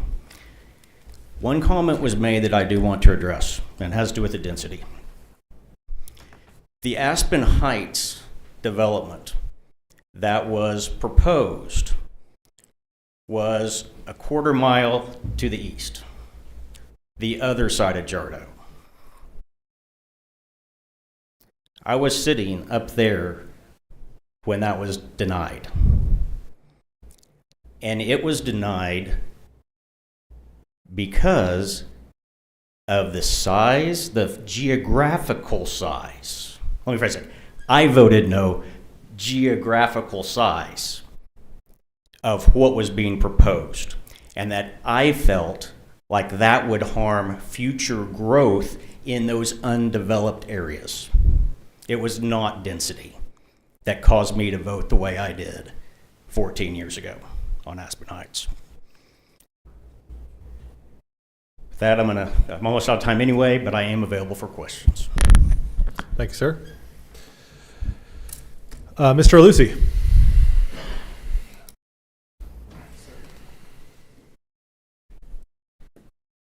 Good evening. This is Safe Alusi. My address is 2002 East McElroy Road. That's the address I'm representing tonight. I first want to say thank you to everyone that's involved here, including my neighbors. Most of I've not met yet. We've wanted to meet you all several times, as we had 2 meeting times that we offered to try to meet everyone. During each meeting process, we did address issues that were brought up to us. I want to go a little bit backwards in time, just to 2022, as it was brought before us. We greatly appreciate the zoning to RSS. The nice thing about that meeting that highlighted everything, and I wish y'all had been here when we had that first meeting, was that the Roys presented to us a very important factor. Their father was greatly concerned about our project, and because of his circumstances and the rest of his soul, he's passed now, we held off, and we promised the Roy family we would hold off on all development because we did not want to cause concern to Mr. Roy due to the fact of their nature, that they've had an impact on my own family's life. Sorry for getting a little touched up. They supported my mother while she grew up in the American Legion Children's Home. So that's why we're attached to Stillwater. After his passing, now we started the process of how are we going to utilize this land. It's now in 2025, with the amount of tariffs on everything happening, construction has gotten incredibly expensive. This is why we decided to go with the PUD. And the home sites are 1,300 square foot. So I don't really consider those micro homes or tiny homes. And I think we're trying to bring a pretty product to the site. I was trying to share with you. We do have this in the PUD. This kind of gives you an idea of what we're trying to put there. Again, I don't envy any of you all's process in this decision-making process. I served as a career firefighter paramedic, so I'm very aware of life safety when it comes to considerations of how first responders are going to get to any of these locations. The structure and the layout that the civil engineers have done, I think, has demonstrated a clear passageway for multiple responders to be able to get into and address any issues that occur. Due to the nature of new materials, we are already in a higher fire code rating. So I think we're mitigating a lot of issues. I know the city of Stillwater's approved a lot of processes right now with the hospital going in. We have more citizens coming in. We need housing. I know we're not the solution. We're only 42 homes. We would have liked this initially to have been 80 units. However, we couldn't get any one of our neighbors to sell us additional land, which kind of landlocked us. So we're doing the best we can. We greatly have listened to our neighbors throughout this entire process. I do appreciate you all taking your time to come out here and see us. And, again, I'm sorry for anyone that's unhappy about this process. I know a lot of people were not happy about the road work that was done in North Perkins. So you're never going to make everyone happy. So those are my closing remarks. Do you guys have any questions? How did we get from where we were 3 years ago with 18 lots to now having 42 lots? What was that process, and explain why that happened? So the reason that we got to that process after waiting 3 years is the cost involved in development. Work has gone nuts with the amount of infrastructure that's going to have to go in there for our development. We have to be able to not only try to make achievable housing and not make these, $800,000 units, which would have been the case with a smaller development, so that people can actually afford to buy into our property. And we're trying to kind of help the community feel part of this, because I know the concern is, hey, if there's not gates on this community, people are going to be parking wherever they want. This is not a free-for-all. Because of the gates in place, this helps control traffic. So we're trying to do a lot of different things. We've adjusted every step of the way. Every meeting we've had, we've made adjustments. And that's why I think we cleared, after everyone, including your staff's involvement in this, the planning process that just recently happened. So we are very open in trying to work with our fellow citizens here in Stillwater. Thank you, sir. Appreciate you being here. Thank you all. I don't have anyone else signed up to speak at the public hearing. This time I'll close the public hearing and just comment that really do appreciate everyone that's been here tonight, and received several emails as well. This actually is one of the good things from City Council when we actually get to hear from people who are interested in the decisions that we're trying to make. It's, I promise, a lot harder to make decisions when we have no idea what people think. So we appreciate your participation in the process. Henry, what was the recommendation from Planning Commission on this? Yes, sir. So Planning Commission recommended a 3-1 vote on June 3rd, 2025, subject to the fence on the west being increased to a minimum of 8 foot, and the fence on the west, the fence on the east being increased to a 7 foot, which brings me to staff recommendation. We recommend a motion to accept Planning Commission recommendation and approve the planned unit development Cowboy Landing for the properties addressed at 1924 and 2002 East McElroy Road, with conditions that include but are not limited to the 2 conditions that were recommended by Planning Commission. The 3rd condition is that 7 foot of right-of-way being dedicated along the north side of McElroy Road, which was something that was discussed by the applicant. That is shown on the plan. The complications there with the easements still to be determined, but that would have to be shown and dedicated on the final plat, which would be brought before you. And the last one is additional conditions as deemed appropriate by City Council. While listening to the concerns and reading through with a different thought process on some of the code, staff is also recommending an additional condition, which is sidewalks being added on at least one side of all of those private streets. Okay. Councilors, any discussion?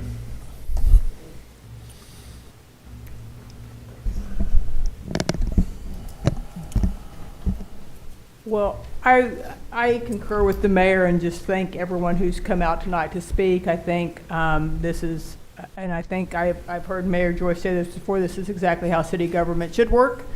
People should advocate for what their needs are within their neighborhoods, and so I want to thank you all for coming out. As I have heard both sides of this, I would say from my perspective, I think these types of developments are great ideas, and when we look at our community, the community planning and the comprehensive plan, we're looking for ways to have these types of affordable housing, smaller family housing around Stillwater. Now, that said, I understand everybody's thoughts of, and I had this conversation with Mr. Gose, we all think those are great ideas. We don't necessarily want them in our backyards. And so certainly I understand that. And so, you know, as I look at this and the requirements and what the PUD proposes, you know, I am inclined to not support it simply because of the density, quite honestly.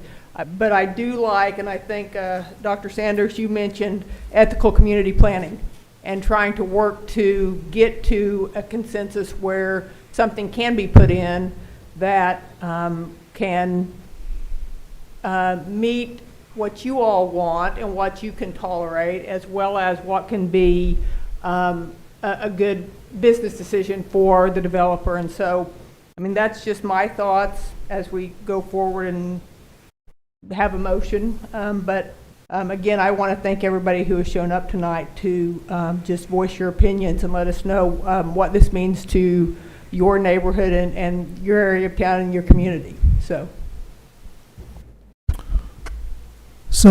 I in a past life, when I first graduated from college 50 years ago, or whatever that was, my first home was a condominium in Kansas City, Missouri. And it was much like this. We had one driveway and one garage. But we did have adequate guest parking.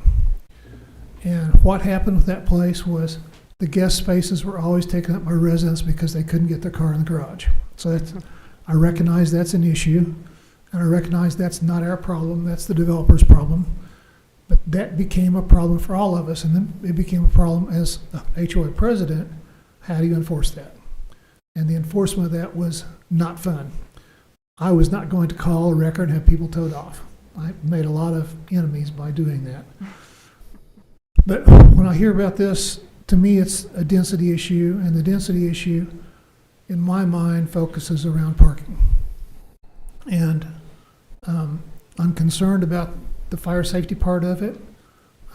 Cars double parked in front of their property could be a problem. Again, not my problem specifically, but enforcement problem, probably for the HOA to enforce that. So that's when I think about the density problem, I come back to the parking issue. That's where I get with parking. So that's my thoughts. Yeah, I have the same concerns about parking. Even with 17 additional spots, that's not, in my view, adequate parking for overflow for 42 units. I'm also concerned about the transition from large lots to this very, very dense plan in an old neighborhood.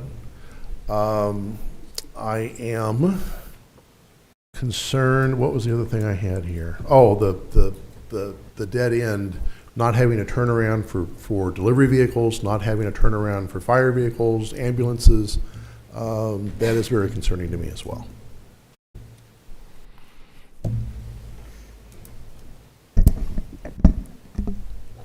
I actually, sorry, I have a little bit of a cold. I apologize. I'll try not to talk too much. Allergies.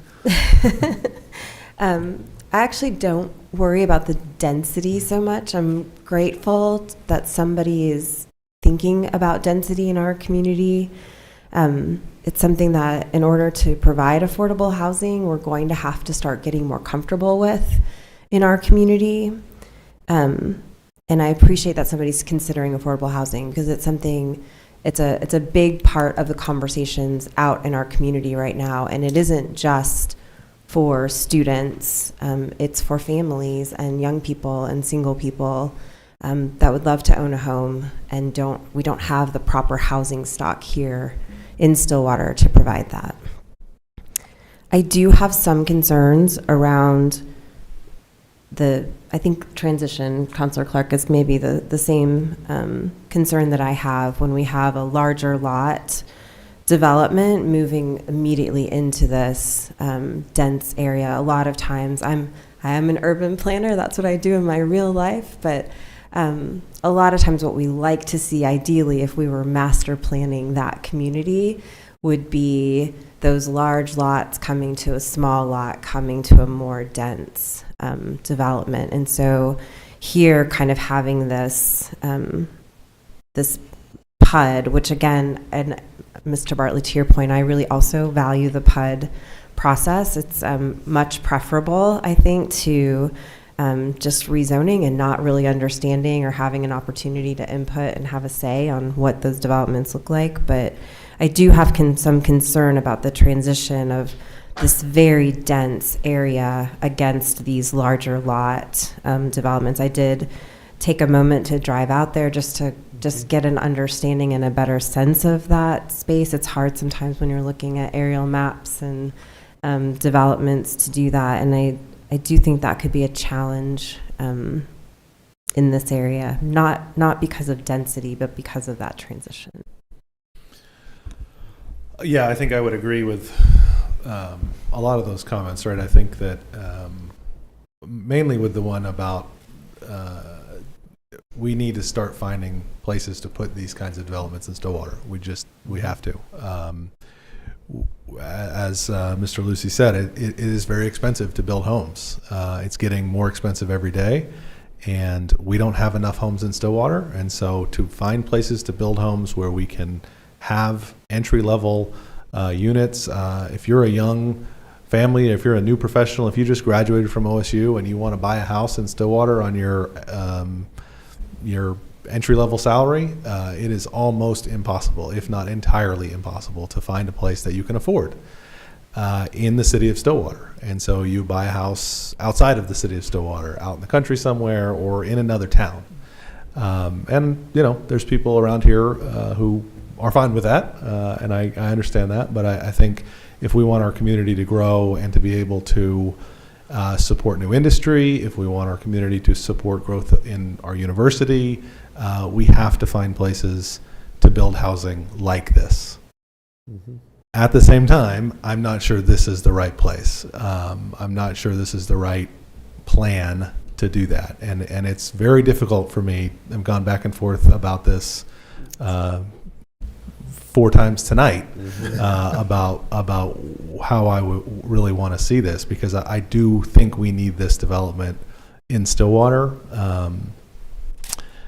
I think it's difficult, certainly the abrupt transition. It's, I go back and forth though, because just on the other side of this to the east, it's zone commercial. Yes. And they could build a very large, very impactful development on that commercial lot right on the corner, and this would be a much better transition to the large lot single family than something else would be. So, there's it is a difficult call to say. I said earlier, it's easier when we get people's input. That doesn't mean it's easy.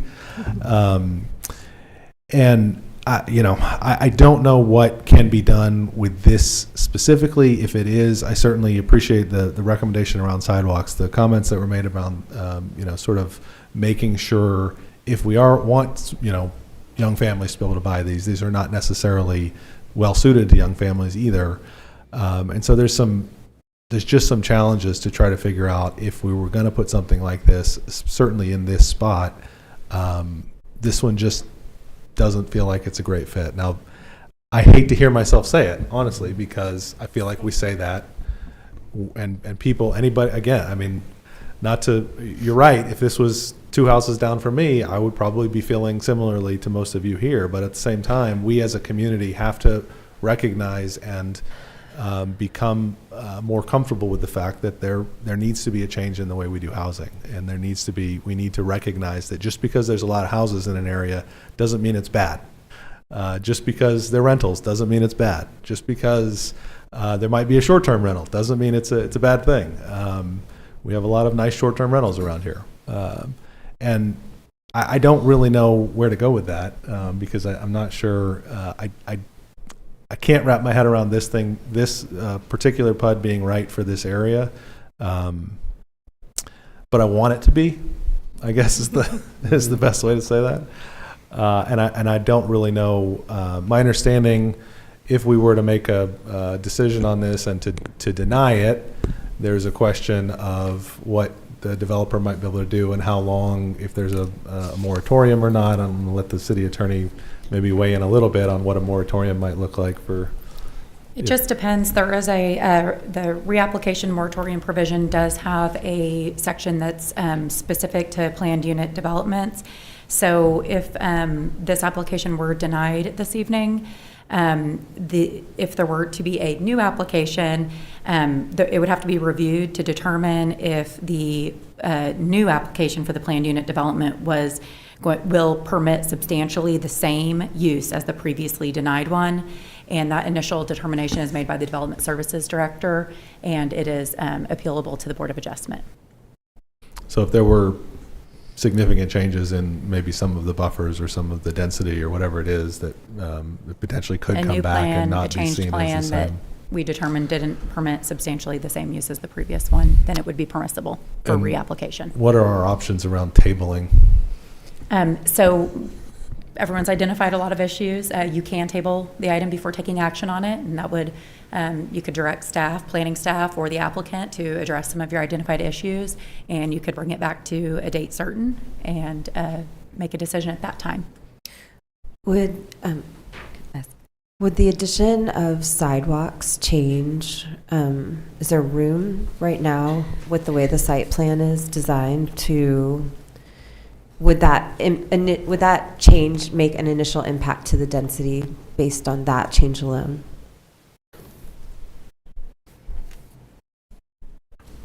I mean, just the straight addition of sidewalks would affect that parking that's in the front. So we'd have to, in the front of each unit, because we have the garage and then the surface space. So we'd have to look at how that impacts. I can't directly answer that right now, so. Sidewalks are likely to hit the midway through a car. Is that what you're saying? Or at least the trunk, yeah. Yeah. Depending on where we put it. If we put it at the back of curb, and a sidewalk's going to be at least 4 foot wide. So, and those are 20-foot front yards right now. So it knocked, that down to 16 feet.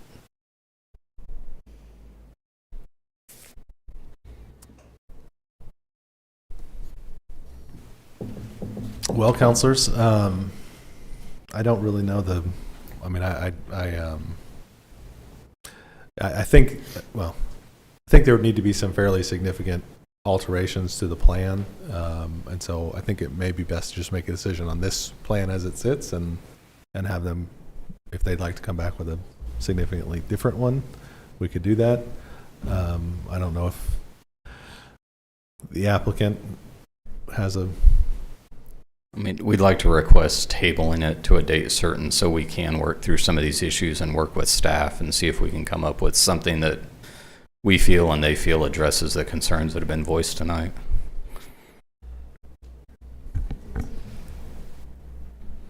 Counselors, anybody have thoughts on that? So we would make a motion to table it? Yeah, to it. I would recommend to table it to a date certain Is- at the schedule of regular meetings. Does a month give you enough time to do whatever it is you want to do, Stephen?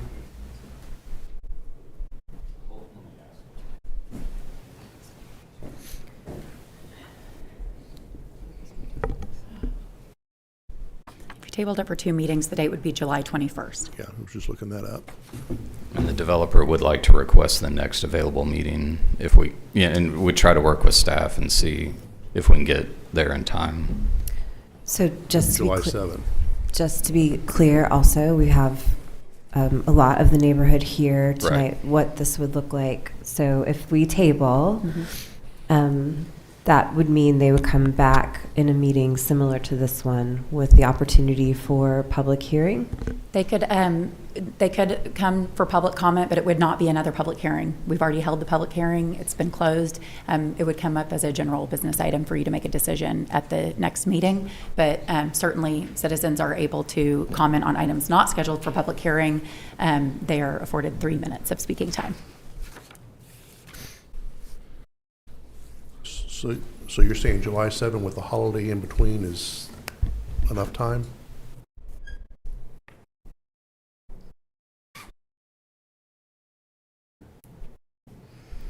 So if we're looking at To the mic, please. the dates, just considering the holiday in place to our side, work diligently, and I don't want to put any more pressure into the city because we've already put enough pressure under the city. So if we could do the next available one after the 7th. It'd be the 21st. 21st. Okay, that's a month Yeah. from now, Okay. roughly, a little more than that. It is the 21st. Thank you all. All right, then I move table this until July 21. Second. We have a motion and a second to table this item until July 21st. Please vote. The vote of 5-0, this item is tabled until our meeting on July 21st. All right. You absolutely can be here to comment on the 21st. We'll have public comment. It's just a different format slightly because it's not a public hearing technically, but you will be able to come here and speak on the 21st as well.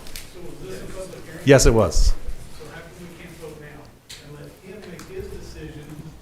Sir, we have already voted. We've made a decision for tonight on this item. We can speak to you afterwards. We're going to continue with our city council meeting tonight. Thank you. Item 7, general orders. Stillwater Area Sports Association presentation from Carolyn Walstead. Hello. I brought concession goodies. I'm here bring happiness regarding SASA, a public-private partnership with the city of Stillwater. So let me get my presentation. You want some? It's not online. Plain or peanut? Plain M&M's. Peanut M&M's for Teresa. Yeah, it's not. There we go. Escape. Escape. I'll share. All right, who got the peanut M&Ms? Teresa. This half of the table. There we go. All right, good evening. I'm Carolyn Walstead, and I'm proud to be the Executive Director of SASA, Stillwater Area Sports Association. We are a public-private partnership with the City of Stillwater.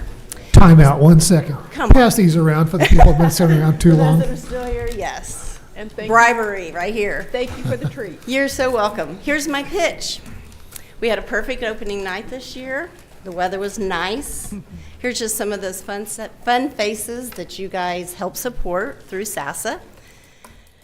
We were honored to be a part and to help serve the city when we had the fire through the Stillwater Strong. Again, it was humbling to walk in and see the amount that was donated, and outside to see the cars, the 20 cars, two ways that were the city of Stillwater coming to donate. We have adult softball, so any of you that played in your youth, if you'd like to do something in the evenings, it's a fun recreational activity. We host United Way pickleball tournaments. I have 3 pickleball courts in the gym. They're used every day from 9 to noon. So here's just some league information. I'm keeping under my 5 minutes. So we have softball teams, adult volleyball teams. We're currently in tennis lessons. I have pickleball that comes into the SASA Armory Gym Monday through Friday, 9 to noon. We have youth softball, K-ball, T-ball, and baseball, 2 seasons, spring and fall. We have flag football in the fall. And then we also have youth basketball that is our our winter sport. The library was going under some renovations, and so they came in and used the gym twice a week. We host Lincoln Academy for their physical education classes twice a week. They come to the gym. My league participation, so this just kind of gives you an idea of where our numbers are. If you see the zeros, it's because our flag football hasn't happened yet for 2025, and the zeros also are youth basketball, which is our winter sport. So we're right on par for what we've had in the past.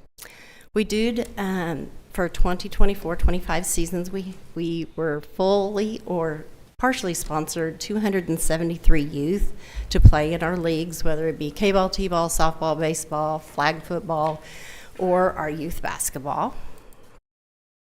Community service, because our coaches are volunteers, we have over 400 amazing coaches and assistant coaches that help volunteering and dedicating to our Stillwater youth. This is one of our 10 and under kid pitch teams that went to Our Daily Bread and helped serve. Senior Softball League, it's 55 and up, so you can join that. I have Adult Women's League that plays on Tuesday nights. We play 3 seasons. And then we have Co-Ed Spike that plays on Monday nights. Lots of fun in the gym. Proud partner with Simmons. They host a mid-season tournament for all of our league teams when rain prevents us. Tournaments, here's the negative part of it.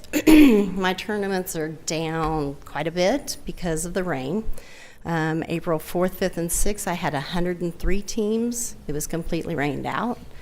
We had our baseball Simmons League tournament. We had 42 teams that had committed to play. It was rained out. I had my U-Trip State tournament last weekend. It was rained out. That's 27 teams. We had one tournament that we actually were able to play Friday, Saturday, Sunday. All the rest we had to combine to one tournament or one day. So, happy note, Stillwater Gear Exchange, we presented that last year. It's kind of for parents that have equipment, slightly used equipment. They can bring it to the SASA office. We have it downstairs that they can bring things, and then when a player needs something, they can come and shop and get it. It's been used quite a bit. It's amazing. And the kids are so excited to bring what they got last year back and then to come to get more items. This is really what my spring season's been like. I'm trying to be all happy, but it has been a struggle. But when you have ducks in the outfield, that's my life. This was after our Saturday morning. There was like 13% chance of rain and came down, and I think we got 1.5 inches that night. So that has been the struggle.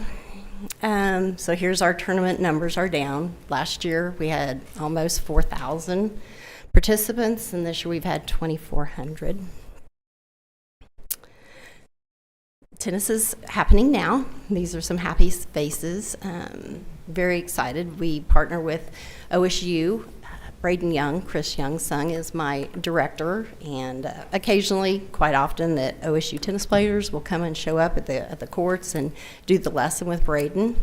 But that's at the couch tennis courts, Monday through Thursday. We offer 3 sessions. And our gross, this is just the gross income. It's not the expense. And of course, the city allocation is 216, but we've only received the 2, so that's where the difference is. Go ahead. Yeah, no. This is calendar year, correct? That is correct. That is full calendar years, yes. And we're very thankful for the SPS partnership that we have with the city. They use our baseball fields.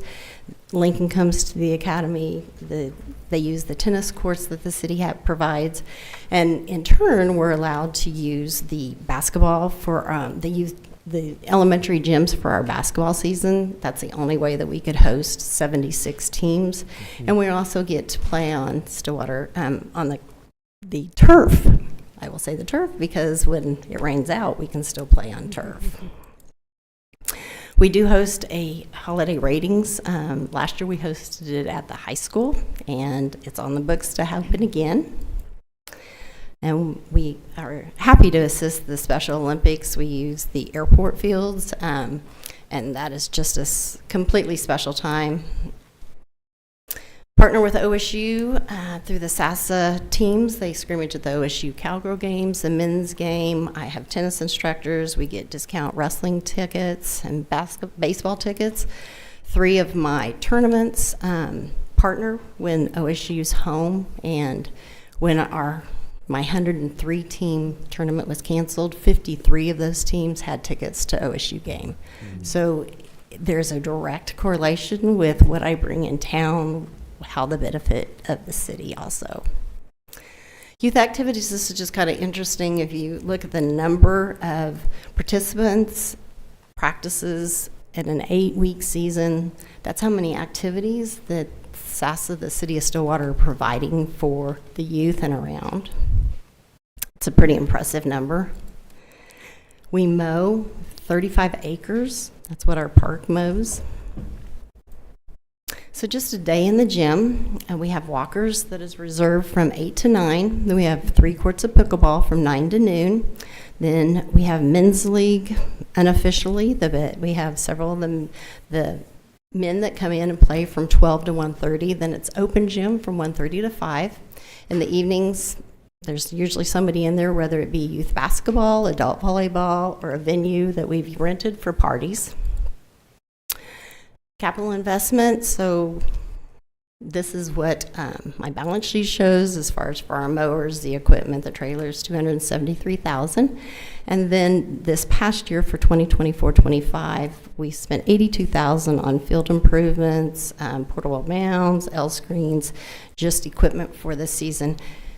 There was $6,000 of it is my turfus, and it didn't show. So for those that are mathematically inclined, if you add those, you're $6,000 short, and that $6,000 is my turfus that did not make the slide.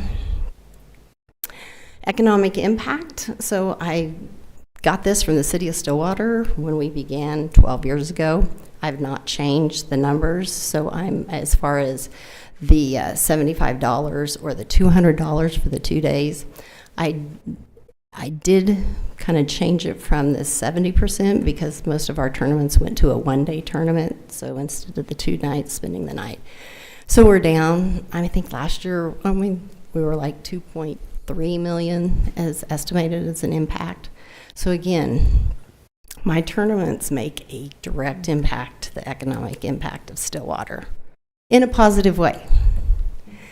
So we've started promoting the Armory as a party venue. We can do pickleball, volleyball, basketball, dodgeball, kickball, Nerf.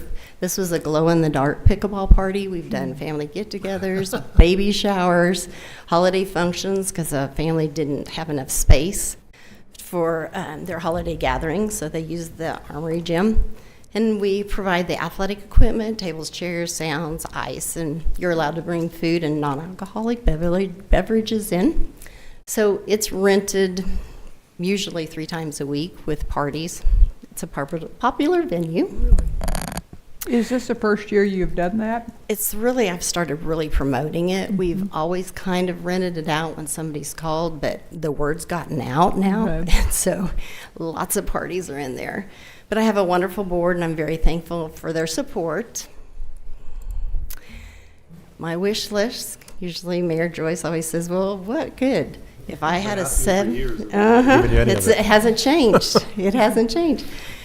But I promise to, if you would build it, they will come. The only tournaments that played were the ones that were on turf field. People love to come to Stillwater, but if you can play on turf and be guaranteed to play, or come to Stillwater and know that we're in the spring and it's going to rain.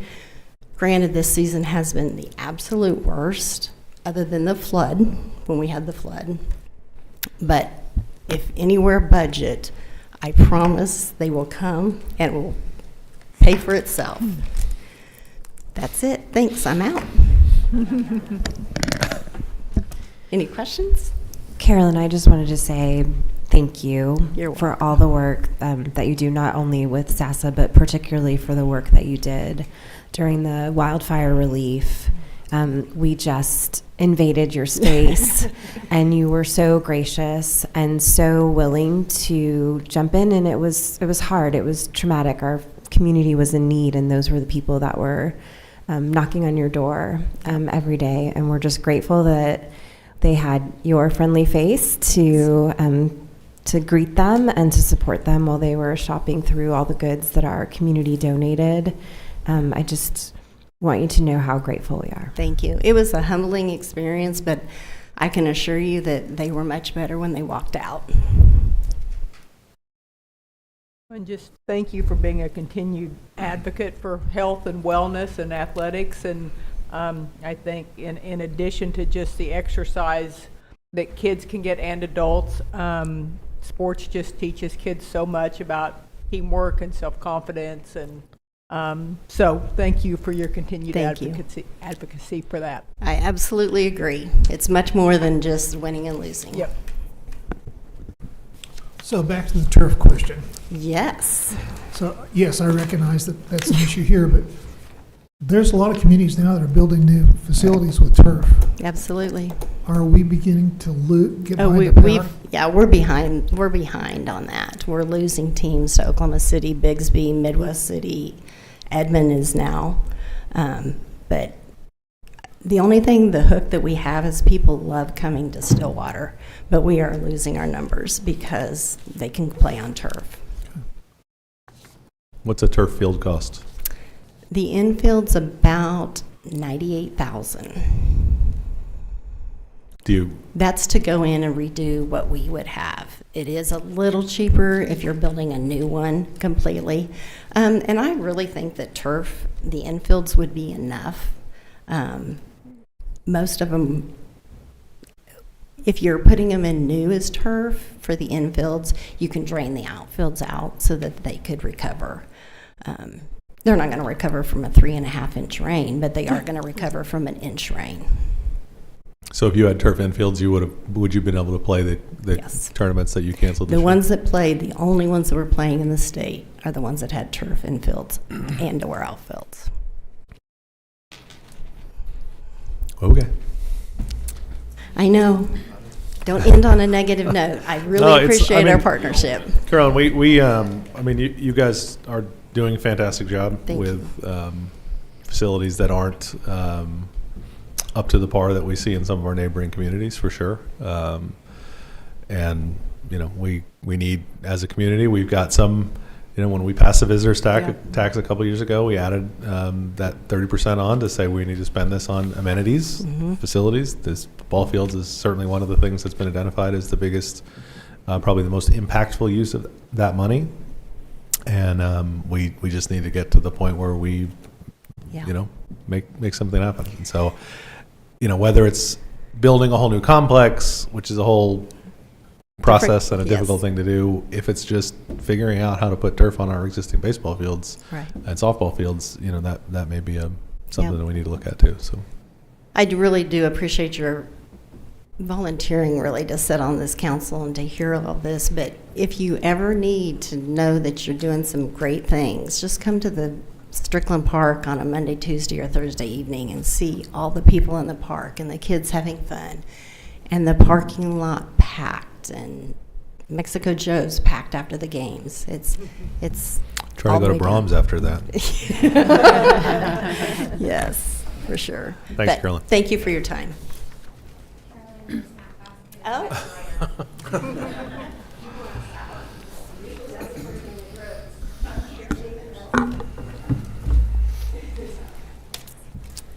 Thank you. Item 8 is resolutions. 8A, Resolution CC-2025-10, a resolution establishing the Stillwater Regional Airport fiscal year 2025-2026 rates and charges schedule. So this resolution is establishing the fiscal year 25-26 rates and charges schedule for Stillwater Regional Airport. The Stillwater Regional Airport Advisory Board has reviewed and approved the proposed schedule. The only change from the current schedule is to establish a consumer price index or a CPI adjustment that is applicable to leases and other agreements. The airport is currently conducting a rates and charges study, which should be completed in, I believe, December. And at that time, based on findings or recommendations of the study, additional changes may be presented for future consideration. Airport Director Kelly Reed is here if you have other questions. Councilors, any questions? Is there a motion on the resolution? Motion to adopt resolution CC-2025-10. Second. We have a motion and a second to adopt the resolution. Please vote. With a vote of 5-0, resolution CC-2025-10 is adopted. Item B is resolution CC 2025-11, a resolution of the City of Stillwater, Oklahoma, approving an additional $150,000 allocation to the small business enhancement category under the implementation policy guide and authorizing and directing the city manager, city staff, special counsel for economic development, and 2 members of the implementation policy committee selected by the city manager to propose amendments to the implementation policy guide, all in furtherance of achieving the objectives set forth in the Stillwater Reinvestment Plan, a Downtown Campus Link Project Plan, and Increment District Number 3, City of Stillwater. So in reviewing applications for financing assistance, staff recognized a need to review the allocations to financing categories and the implementation policy guide. So staff worked with CEDL, which is our Special Counsel for Economic Development, to discuss best path forward for changes to both the financing categories and the implementation policy guide. So these changes were discussed with the Implementation Policy Committee at its last meeting. The TIF3 Implementation Policy Committee has expressed support for amendments to the policy guide, and the Implementation Policy Committee also voted to recommend approving the additional allocation of $150,000 to the small business enhancement category of assistance. So approval of this resolution will authorize and approve the following. Any previous amendments made to the Implementation Policy Guide approved by SEDA are ratified. $150,000 of the $5 million assistance and development financing project cost budget item of the project plan is allocated to the small business enhancement category, which enables SEDA to fund additional eligible applications. And finally, it also authorizes and directs the city manager, city staff, special counsel for economic development, and 2 members of the implementation policy committee as selected by the city manager to propose further amendments to the implementation policy guide to clarify funding terms, evaluation criteria, application and approval procedures, development agreement provisions, to improve formatting, structure, overall usability, and to recommend such other revisions as may be appropriate. The guide needs some work. It's been in place for a few years now, so Yes. we've actually seen how it works, and It was it time. makes sense to see some changes. Councilors, I move adoption of resolution CC 2025-11. Second. we have a motion and a second to adopt the resolution. Please vote. With a vote of 5-0, resolution CC-2025-11 is adopted. Item 9 is ordinances, and I realize that our guests from earlier in the evening are still here because they're waiting on this item, and I apologize about that. Education over here. Item 9A is on first reading is ordinance 3572, an ordinance closing an alley right-of-way abutting properties located at 1101 and 1123 West University Avenue, 221 South Lincoln, and 206 South Monroe Streets. Motion to advance ordinance number 3572 to second read. Second. We have a motion and a second to advance the ordinance. Please vote. With a vote of 5-0, the ordinance 3572 is advanced to second reading.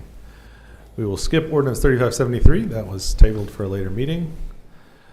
Ordinance on second read, we have ordinance 3568, an ordinance amending the Stillwater Code of Ordinances, Chapter 35, Stormwater Quality and Management, Article 1, in general, Section 35-1 definitions, Chapter 35, Stormwater Quality and Management, Article 2, Drainage and Sedimentation, Division 1 generally, Section 35-25, impairment of drainage facilities, repealing all ordinances to the contrary, and providing for severability. So as you may recall, the next two second read ordinances are both related to drainage and improving our enforcement. Zach Henson is here. He's going to give a report, and I believe there's a show. A show. Good evening, Mayor and council members. We appreciate you staying this long. I will try to be as brief as I can here. Let's see.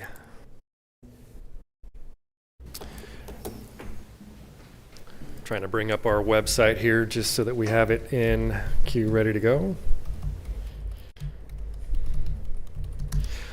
Okay, so we basically just wanted to clarify that any of the changes that we're making to both of these ordinances are not adding any regulations to our current residences or our property owners.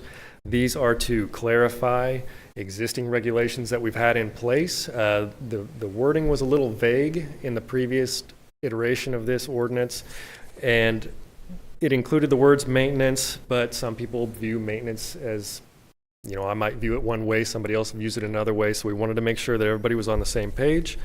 So we clarified what that actually means, no obstructions in the drainage easements, things of that nature. We also kind of added additional language for the enforcement procedures. Those enforcement procedures were already in Chapter 35. They were a little bit lower in the section, and so we kind of put them all together in one spot so that anybody looking for these drainage easements can, or I'm sorry, the language regarding drainage easements can find it all in one location. I'm not sure where this website is.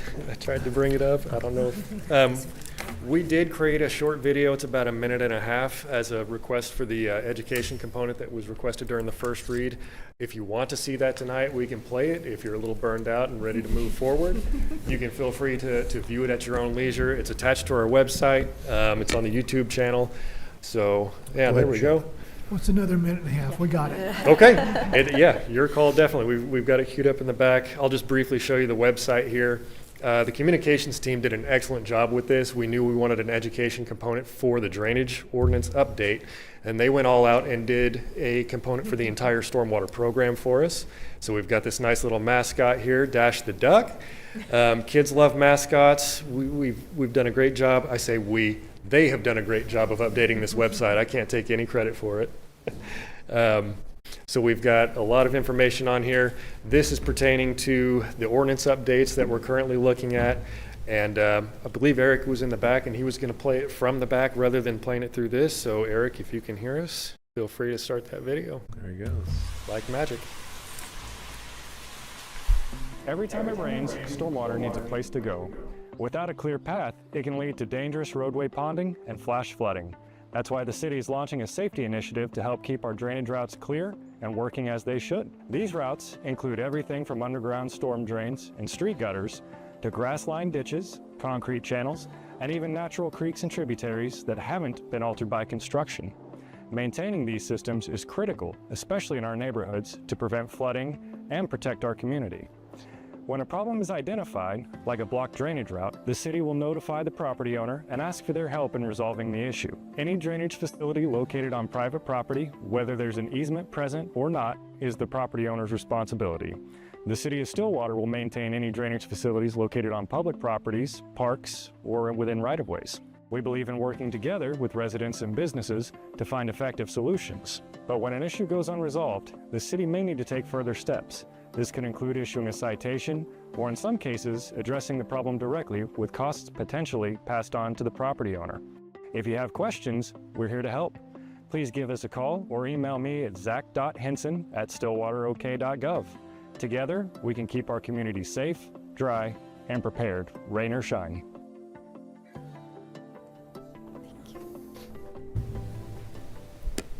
Okay, so that was one component of the educational materials. They've also got several social media posts that you may have seen going out this week.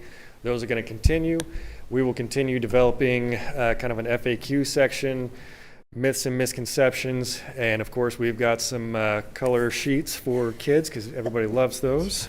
Adults love them too. So thank you again to the communications team. I think they made me look decent in that video, which is pretty difficult to do. So I'm here to answer any questions if there's anything else I can help clear up about the ordinance update or just information in general. I think it's really great, the education component to that. I think sometimes we make decisions in here that don't always it's hard to communicate out to the public, and I think doing something like a video and providing for social media is just a great opportunity to help bring the community along with us. Yeah, well done. All right, thank you. Will there be action on the second read of 3568? I move adoption of ordinance 3568. Second. We have a motion and a second to adopt ordinance 3568. Please vote. Oh, sorry. The ordinance is adopted with a vote of 5-0. Ordinance 3569 on second read, an ordinance amending Stillwater's Code of Ordinances, Chapter 18, Environment, Article 3, Miscellaneous Nuisances, Division 1 generally, Section 18-71, Public Nuisances designated, repealing all ordinances to the contrary and providing for severability. Councilors. Motion to adopt ordinance number 3569. Second. We have a motion and a second to adopt the ordinance. Please vote. Ordinance 3569 is adopted with a vote of 5-0. Item C is ordinance number 3571, an ordinance to rezone 1002 South Husband Street from two-family residential to commercial business. I move to adopt ordinance 3571. Second. A motion and a second to adopt the ordinance. Please vote. Ordinance 3571 is adopted with a vote of 5-0. Reports from the officers and the board. Ms. Carnley? Nothing. Mr. Moore? We have fun learning and networking events in Stillwater for friends of all ages this summer. Please check out the Stillwater Public Library for information about their summer reading program. We have the summer cinema at the community center and so much more. Also, our programming for the senior center activities has grown exponentially with art and dance classes, guitar lessons, Zumba, card games, and many other great activities. You can find out all this information if you go to stillwaterok.gov and click on the calendar for weekly activities. Lots of stuff to do. Thank you. Vice Mayor. Yes, I wanted to give just a quick update and encouragement and actually ask everyone in this room, when you see these come out on our social media for the city, to please share. We recently, in the last month, found out that FEMA was coming in to support wildfire relief from our March event. And we're encouraging all homeowners and renters affected by those March wildfires or the straight line winds to apply for federal assistance through the Federal Emergency Management Agency and the Small Business Association, even if you have insurance. We learned this morning in a briefing with FEMA and SBA that in Payne County, only 55% of eligible residents have applied for FEMA assistance. They would really like to be at 75% at least before they leave from their on-site presence. And we also learned today that their on-site presence at Meridian, we only have several more days. So their last day in Stillwater for FEMA at the Meridian Technology Center will be Wednesday, June 18th. Their last in-person office hours are tomorrow, June 17th, and Wednesday, June 18th, from 8 a.m. to 4:30 p.m. And really what we learned is, regardless of your insurance situation, FEMA has the ability to come in and potentially meet any of those gaps that we might have for families that have been impacted, whether that's in their insurance deductibles or some of their personal property. It also can apply for automobiles. We had a lot of people out at Lake McMurtry that lost campers, so potentially they could apply for funding there. But it really helps just make sure that everyone in our community is accessing as many of those resources as possible. I think us as a city, we want our neighbors and friends to stay here in Stillwater, to rebuild with us in our neighborhoods, and accessing these dollars is the best way to make that happen. Yep, absolutely. Thank you. Councilor Hawkins. Save the date and celebrate Independence Day with Stillwater's 31st Boomer Blast Fireworks Show on Friday, July 4th at Boomer Lake Park. Festivities will kick off at 6:30 p.m. with food trucks, music, and more. The fireworks show will begin around 9:30 p.m. For those who prefer not to attend the event in person but would like to watch the fireworks show, it will be streamed live on the City of Stillwater Facebook page and YouTube channel. The city will continue to share event details on social media and on our website at stillwaterok.gov/boomerblast. Happy Independence Day, America. Just a couple of weeks away. Couple of weeks away. Councilor Clark. Well, believe it or not, Crazy Days begins 1 month from today. It's our largest community-wide retail event. A lot of times we think about it being downtown and Campus Corner. This is a citywide event. Businesses today all over town are participating, so please get out and get involved in it. Also, the Crazy Days Ring Registers promotion giveaway. It runs the entire month of July. You can find details both about Crazy Days and the Ring Registers promotion at visitstillwater.org. Excellent. Time to go shopping. Councilor Harden. As the temperatures get warmer, we encourage residents to utilize our mini parks and 2 water play areas. The splash pads are in Boomer Lake Park and Southern Woods Park. Both splash pads are free to use, open daily from 10 to 8, and are only closed during times of inclement weather and maintenance. While we're out enjoying the parks, please remember to do our part to keep them clean and safe by using the trash bins. So grab your sunscreen, bring the kids, and let's splash into summer. Excellent. I will remind everyone that this weekend, this week is Juneteenth. City Hall's closed Thursday, right, for Juneteenth. But this weekend, Stillwater Community United will be celebrating Juneteenth at Southern Woods Park on Saturday, June 21st from 11 a.m. to 2 p.m. All community members are invited to gather for games, music, free food and drink, and entertainment for the whole family. For more information, go to visitstillwater.org/SWO Community United. Oh, also, City Hall will be closed in observance of Juneteenth on Thursday, June 19th. Jumped ahead of myself. Trash, recycling, and yard waste will be collected as usual. First of all, the Juneteenth celebration is always a great time. If you're around on Saturday, come down. The Stillwater Community United does a great job of planning really an intentional community event. Lots of opportunities to meet new folks, interact with other people here in Stillwater. So I would definitely encourage you to be there for the Juneteenth on June 21st. I also want to just throw in there that I know I and a couple of other councilors up here over the last couple of weeks have gotten a chance to go walk through Block 34 and sort of see the progress on the construction. If you have not driven by Block 34 in the last few weeks, you won't believe how much progress has been made. All the landscaping is going in. I assume we'll see sod and grass going down fairly quickly. July 26th is grand opening during Dancing Turtle down there. So I'm just so super excited about what that is going to be, and look forward to seeing everybody down at Block 34 at the end of July. And I believe it's going to remain completely closed until July 26th so the turf can establish itself. Yes, it will. Yeah, when there's a fence up, please don't go in there and try to get in early, because we're going to have a short growing window to get that turf established, but it is super exciting and just really an unbelievable level of detail and quality in what's been built down there at Block 34. So excellent work to the team on that one. Anything further? Is there a motion to adjourn? So moved. Second. A motion and a second to adjourn the city council meeting. Please vote. With a vote of 5-0, the Stillwater City Council meeting is now adjourned. Anybody need a break, or do you want to go into the next? Let's go.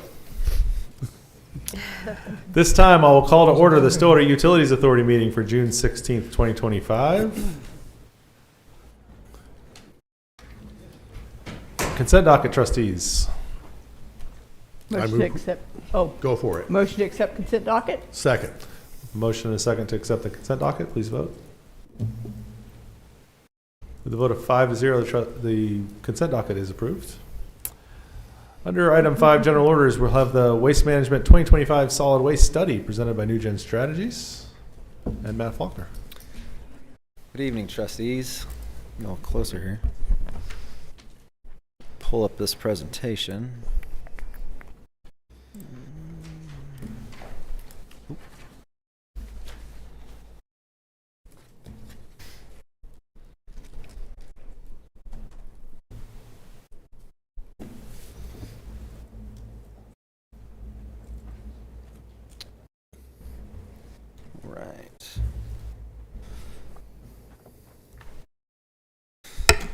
Once again, good evening, trustees. Matt Faulkner, Waste Management Director.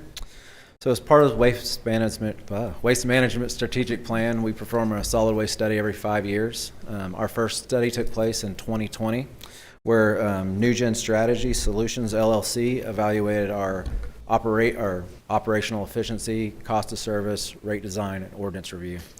In addition to that original project scope, we had a recycling task force to determine the future of the city's recycling program.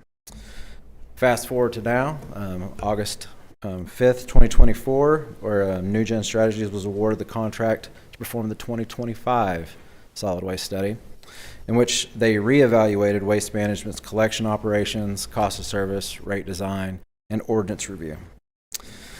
As of right now, a final draft report has been done, and a final report will be submitted once determinations have been made on rate design or ordinance change, if any. Today's presentation for NewGen Strategies will be focused on the findings of now and be mostly related to cost of service and rate design. There will be no actions on any recommendations in this presentation today. It's merely informational. Staff will return at a later date for recommendations.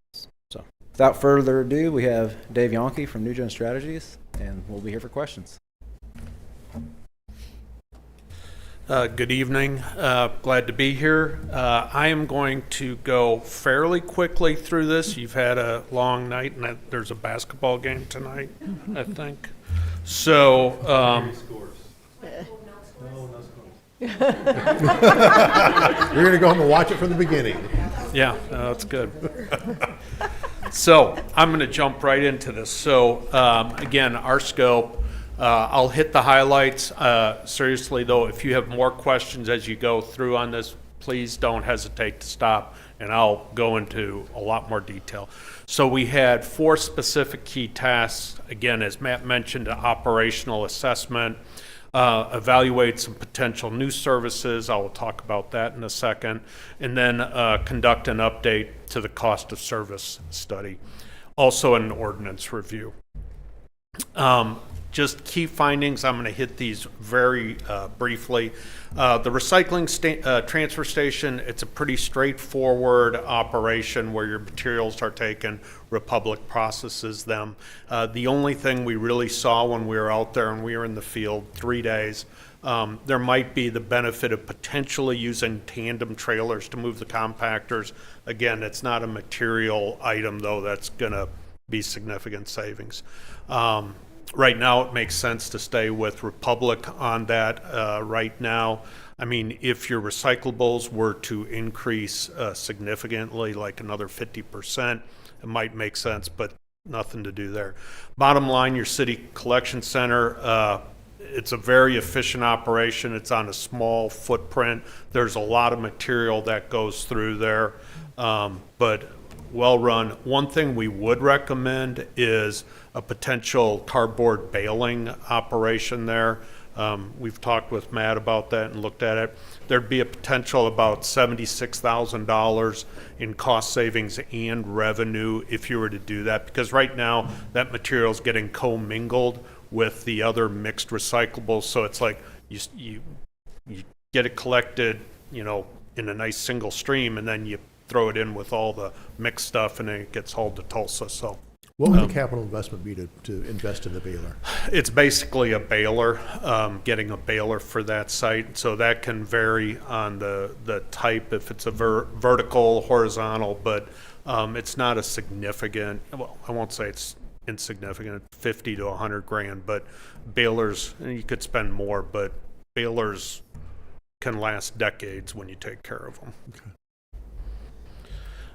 With regard to bulky collection, the way you do it on call, it's the best way to do it. No changes there at all. Commercial dumpster, this is one of the areas. This was something Matt had mentioned to us that was in the scope. We've done this for other cities. It makes sense to look at moving from rear load to front load dumpster collection. The reason for that, front load dumpsters, 6 cubic yard, 8 cubic yard dumpsters, you pick those up with the front forks, so you can pick up bigger dumpsters. Typically on a back end rear load, you can only do 2 to 4 cubic yard dumpsters, so You can pick up more garbage with each lift.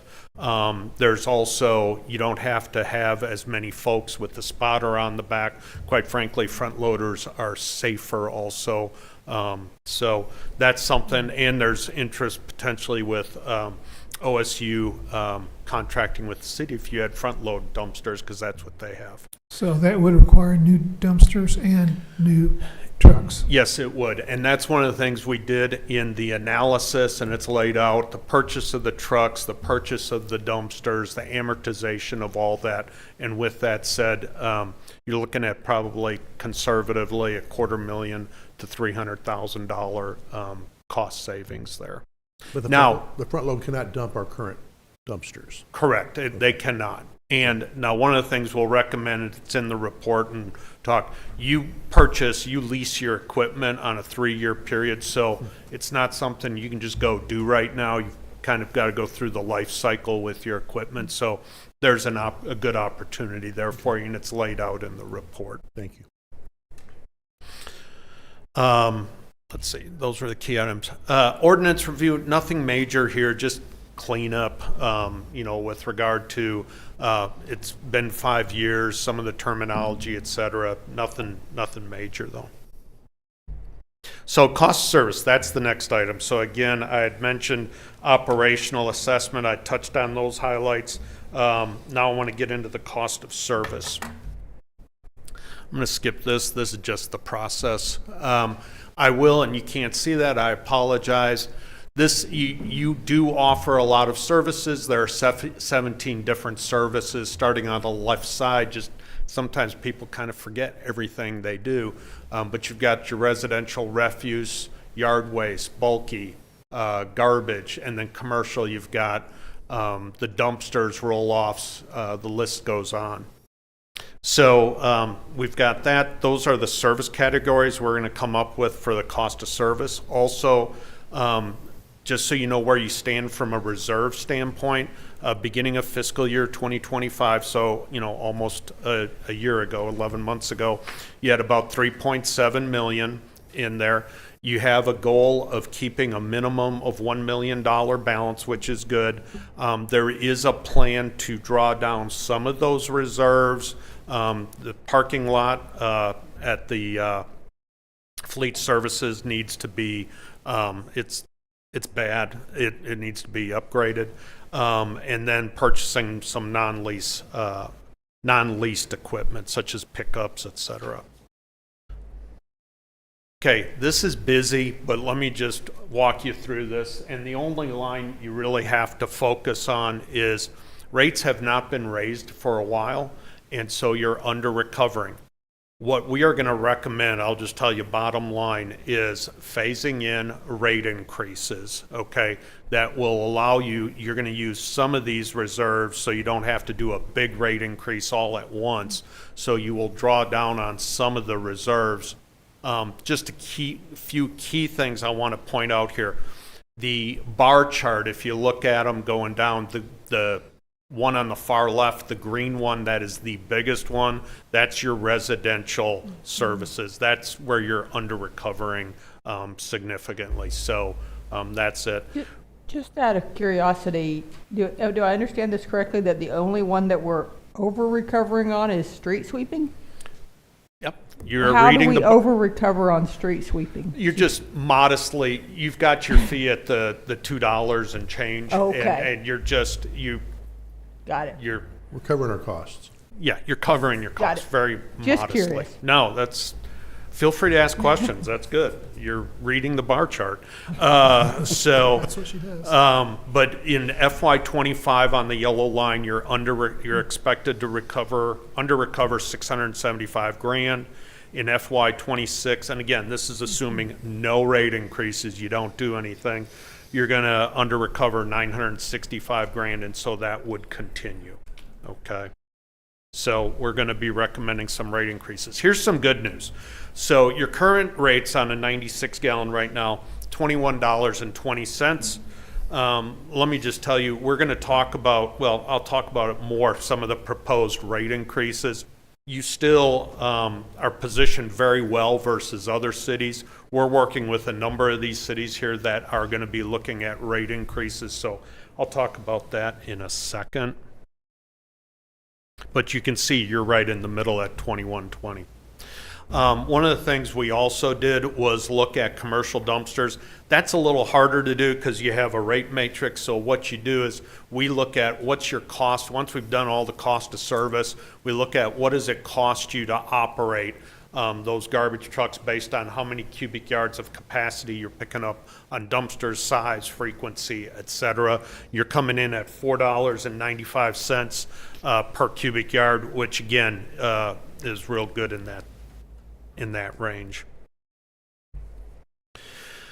These are the challenges. Again, I was here 4 or 5 years ago when I presented the last solid waste one, and then that was right towards the end of COVID. I think I did the presentation in mask and the chairs were all separated. Just a little real quick funny aside, when I heard that you had this PUD thing going on.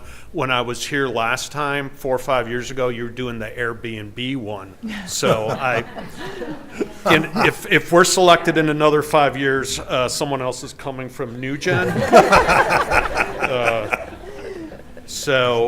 I'm not joking. I'm retiring. But in all seriousness, some of the key challenges we've seen in the last 3-4 years, equipment costs, I'm going to show you something real quick on a slide, staffing with CDLs, and then inflation. Just a quick little soundbite we dealt with. We had a client in the Dallas-Fort Worth area. They were actually taking over commercial collection from Republic. They had to buy 1,600 dumpsters, front-load dumpsters. They worked with the firm out of Durant. Oh, yeah, great guys.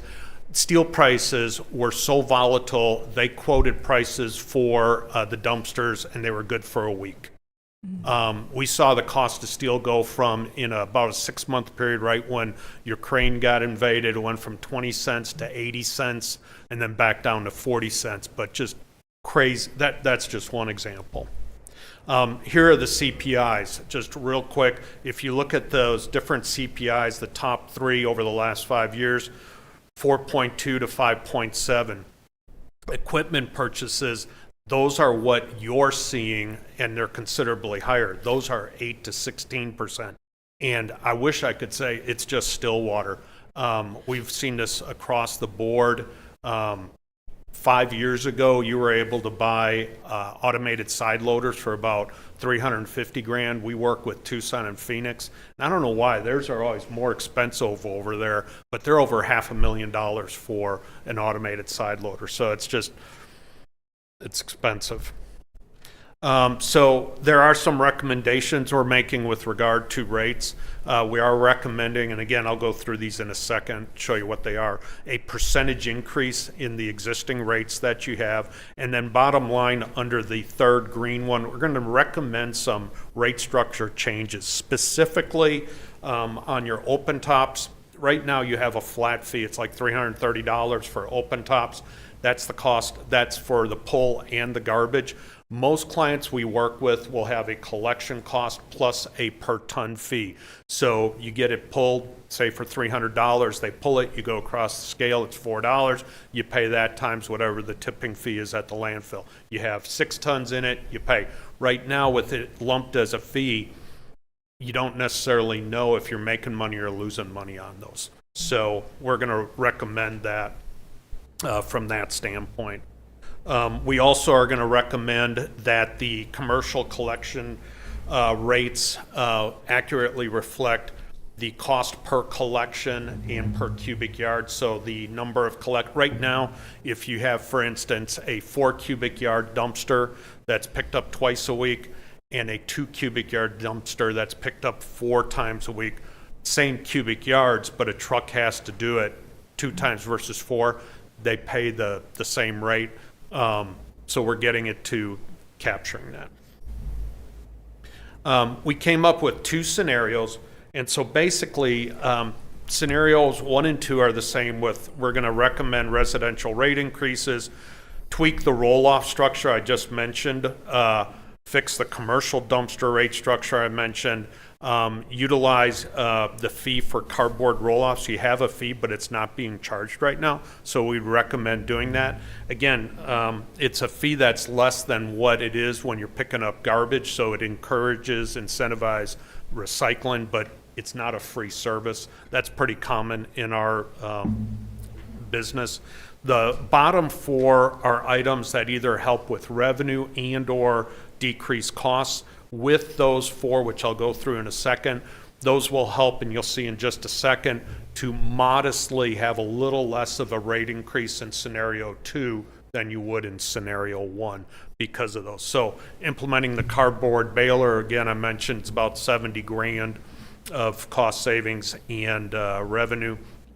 The dumpster recycling fee, transitioning to front load.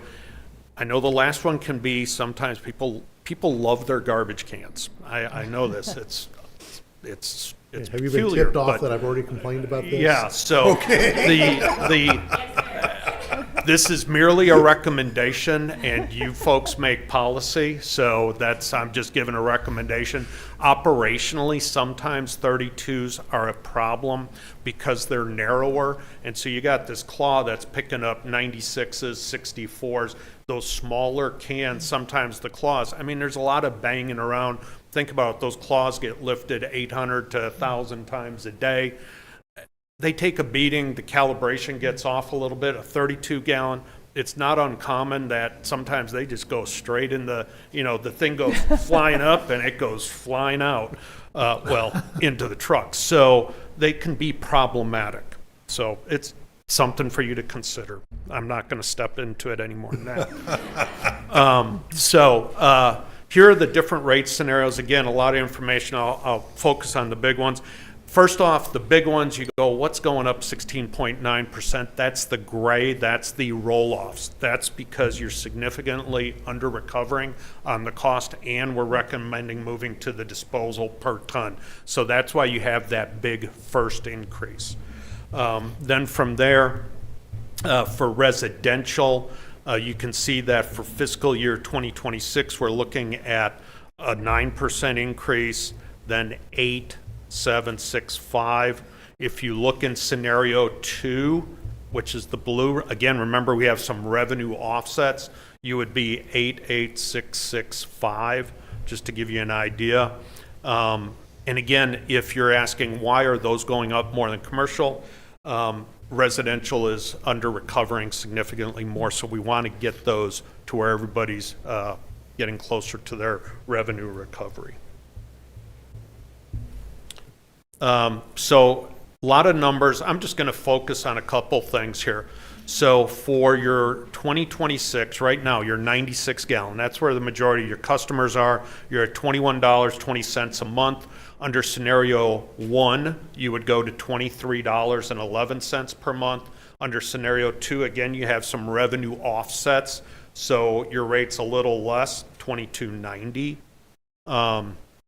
And then the dumpsters, you've got a little movement there on rates, but it's really nothing crazy, so I'm not going to spend a lot of time on that unless someone has questions. On the roll-offs, though, what we're recommending, right now you have a fee of $300 for your open tops. It's $330, and it just gets pulled, whether you have 2 tons or 6 tons of garbage. So what we're recommending going to is a $300 cost per pull, plus whatever the tonnage is. What is 4 tons of garbage cost to dispose of? You about $48, $41.28 Per ton? per ton. So it'd be So- about $160. Yeah, and that's not uncommon. We've a lot of our clients when we're doing these studies, the cost of pulls, it all comes down to efficiency. Do you own the landfill? How close it is? Scheduled versus unscheduled. So we've got these costs per pull will be anywhere from $200 to $400. It just depends on certain efficiencies. Candidly, larger cities, typically you've got more pulls where you can do it a little more efficiently. So your $300 is not unreasonable. Now, what I wanted to show you was 2030. So we have a 5-year forecast. So what we're showing, this is 5 years out with this forecast again, and we'll just focus on the 96 gallon again. For 2026, the third line, 2120, and then it's going to 2311, 2290.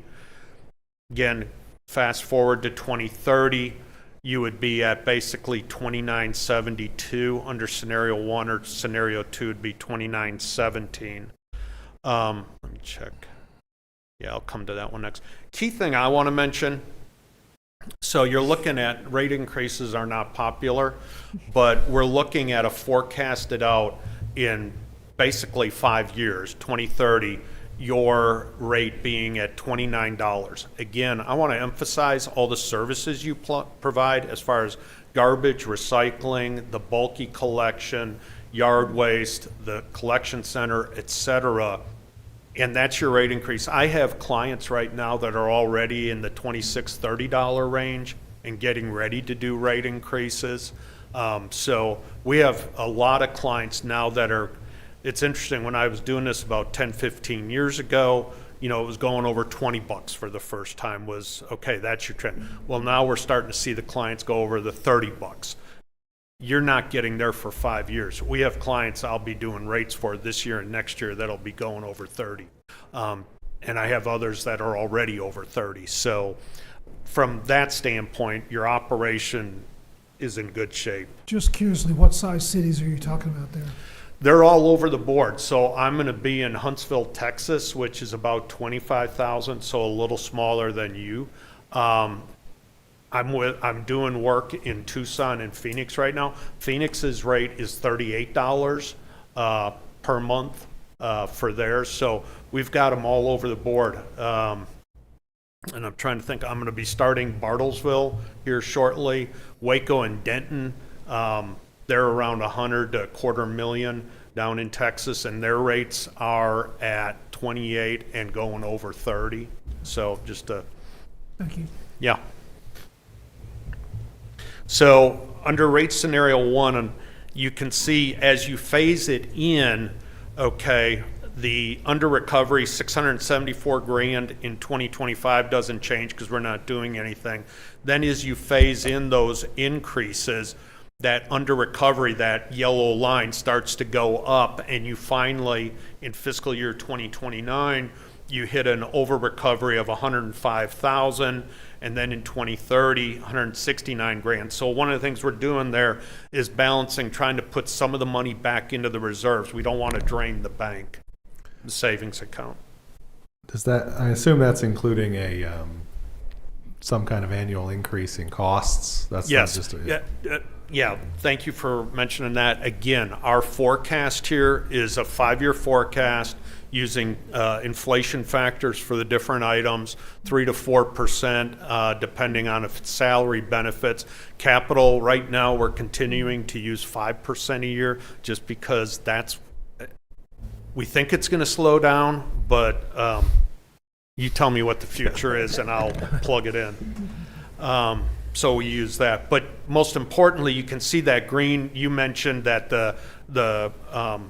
or someone mentioned on the green, the residential, you can see how under recovering it is, but you can see by 2029, it's just a sliver. You can barely see it. It's positive. It's breaking even, and the same in 2030.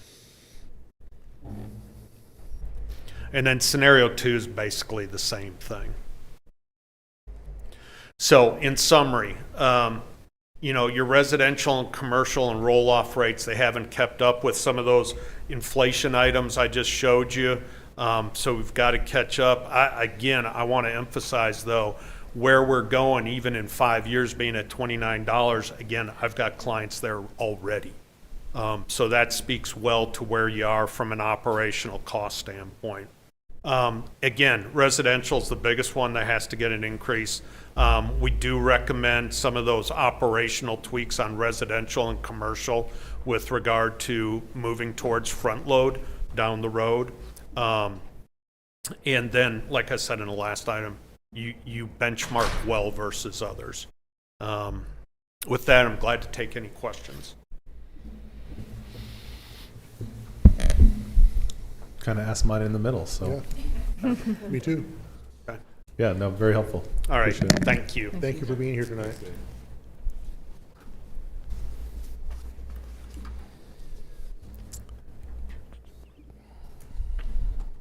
All right. Nothing else on the agenda for the SUA tonight? Is there a motion to adjourn? Motion. Second.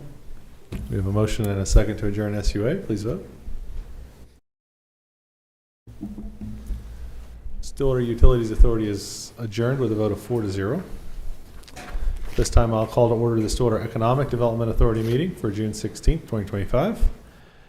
Trustees, questions or actions on the consent docket? Motion to approve the consent docket. Second. We have a motion and a second to approve consent. Please vote. With a vote of 4-0, the consent docket is approved. Takes us to general orders and to all of our survivors for the evening. I hope you got some candy, because that's all we got for you. 5A, consider the application of Tile House for small business enhancement assistance. Brady Moore, tell us more. Yes, this is for a new business that's coming in at 102 South Main Street. They submitted an application through our TIF District Number 3, the Small Business Enhancement Assistance. This is for a project entitled Tile House, and it is a project redoing that structure or the facade improvements around 102 South Main Street. Total project cost is $32,000. So the max assistance under that program details at $15,000.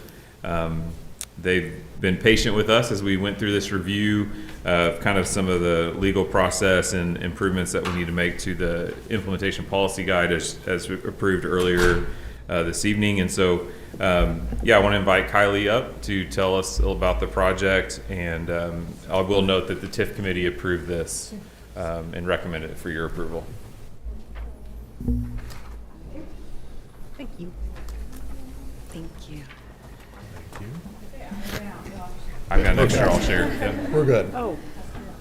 All right. City attorney doesn't need one. Yes, well, hello, my name is Kylie, and I have my husband here with me. His name is Dalton. And actually 10 years ago, I was a student here at Oklahoma State, and at that same time, unbeknownst to me, he was graduating with his engineering degree from here. And we met 2 years ago where I learned that he was a home builder and he remodels, and I do interior design. So we blended our lives together and mingled our businesses, and that brings us to Tile House. So in my dealings with getting to know his business and his customers, I found a big gap that I notice in the construction industry. And it's in sort of an interior design, like selection space gap. And so Tile House is there to fill that gap. And what it is it is a interior design selection center, and it is also a specialty selection store. So to some people, like we've had actual residents here in Stillwater that we're working with, they have said our storefront and what it's proposed to be is actually like Pinterest in real life for them. They actually get to come. So differentiating it from a residential store that you would go and shop and pick out tile and flooring and all that stuff, we actually have an inclusive interior design studio where you're actually able to see things on a television. You're actually able to plug and play elements, colors, paint, whatever you can think of. And then we're also bringing in some specialty items like completely customized tile that you can interchange anything about it, and things like that. So when we live in Oklahoma City currently, and when I was looking for a place to open Tile House, Stillwater was first of mind, actually. And it's because of the unique opportunity you guys have here for what we do in construction, for building residential homes and even commercial buildings, because I do dealings with commercial contractors now to get them, especially their facade elements and some interior elements as well. So that brought me to 102 Main Street. There is, as you guys know, not very much commercial property available to lease. So I had to deal with what we have, and that building needs tremendous improvements, especially to the exterior. We have already committed to the interior, where we have basically gutted it, and we are about to finish our inspection with the city to put our sheetrock back up and make it all beautiful inside. So in the exterior, we would like to do something along the lines as what you'll see there. That's kind of the best I could get our software to draw, but really and truly, we're gonna take some of the siding off the front. It's very old. We'd like to replace all of it. We'll see how it goes, but we're gonna for sure try to replace the front of it, whether it be with like a cedar or a board and batten, and then refinish around the windows, and the deck is essentially rotted. We need to redo all the railings. And then there is not very good signage there at all, actually. There is one spot to put a sign, but a tree is covering it for the most part. So we will have to be investing in signage. We'll fix up around the border of the house. It's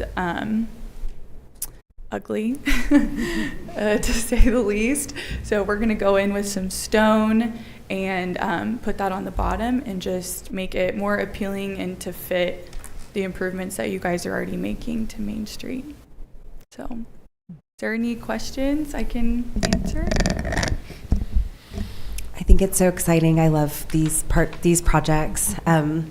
It's so fun to see you all dream, and then for us to get to be a part of it through these TIF dollars to allow for these improvements at the exterior can make such a difference. This is a part of Main Street that really needs your inspiration. My hope would be that this spurs others in that area to invest and start reinvesting in that part of Main Street. So, so thank you. We're excited you're here. Thank you guys. Yeah, it's exactly what this is intended to help do, and we're excited to see what you're able to do with the facility. Awesome. Thank you. All good? Thank you so much. Thanks, Kylie.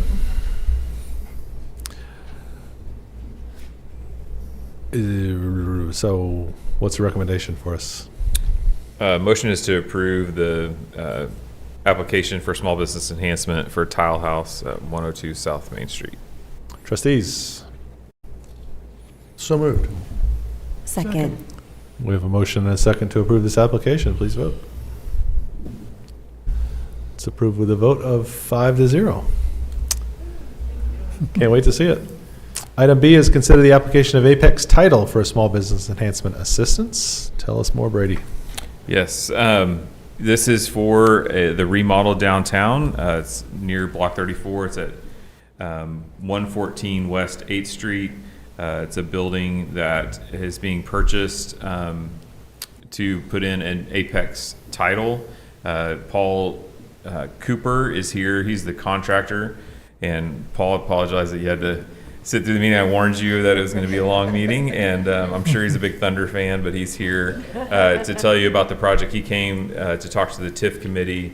Again, this is an exciting way that we get to partner with a new business coming to town that has chains all over the state. And so the total project cost for just the exterior improvements, which are pretty extensive on this building as well, is $30,370. And so it meets that total amount of assistance requested at $15,000. So, Paul, please tell us about the project.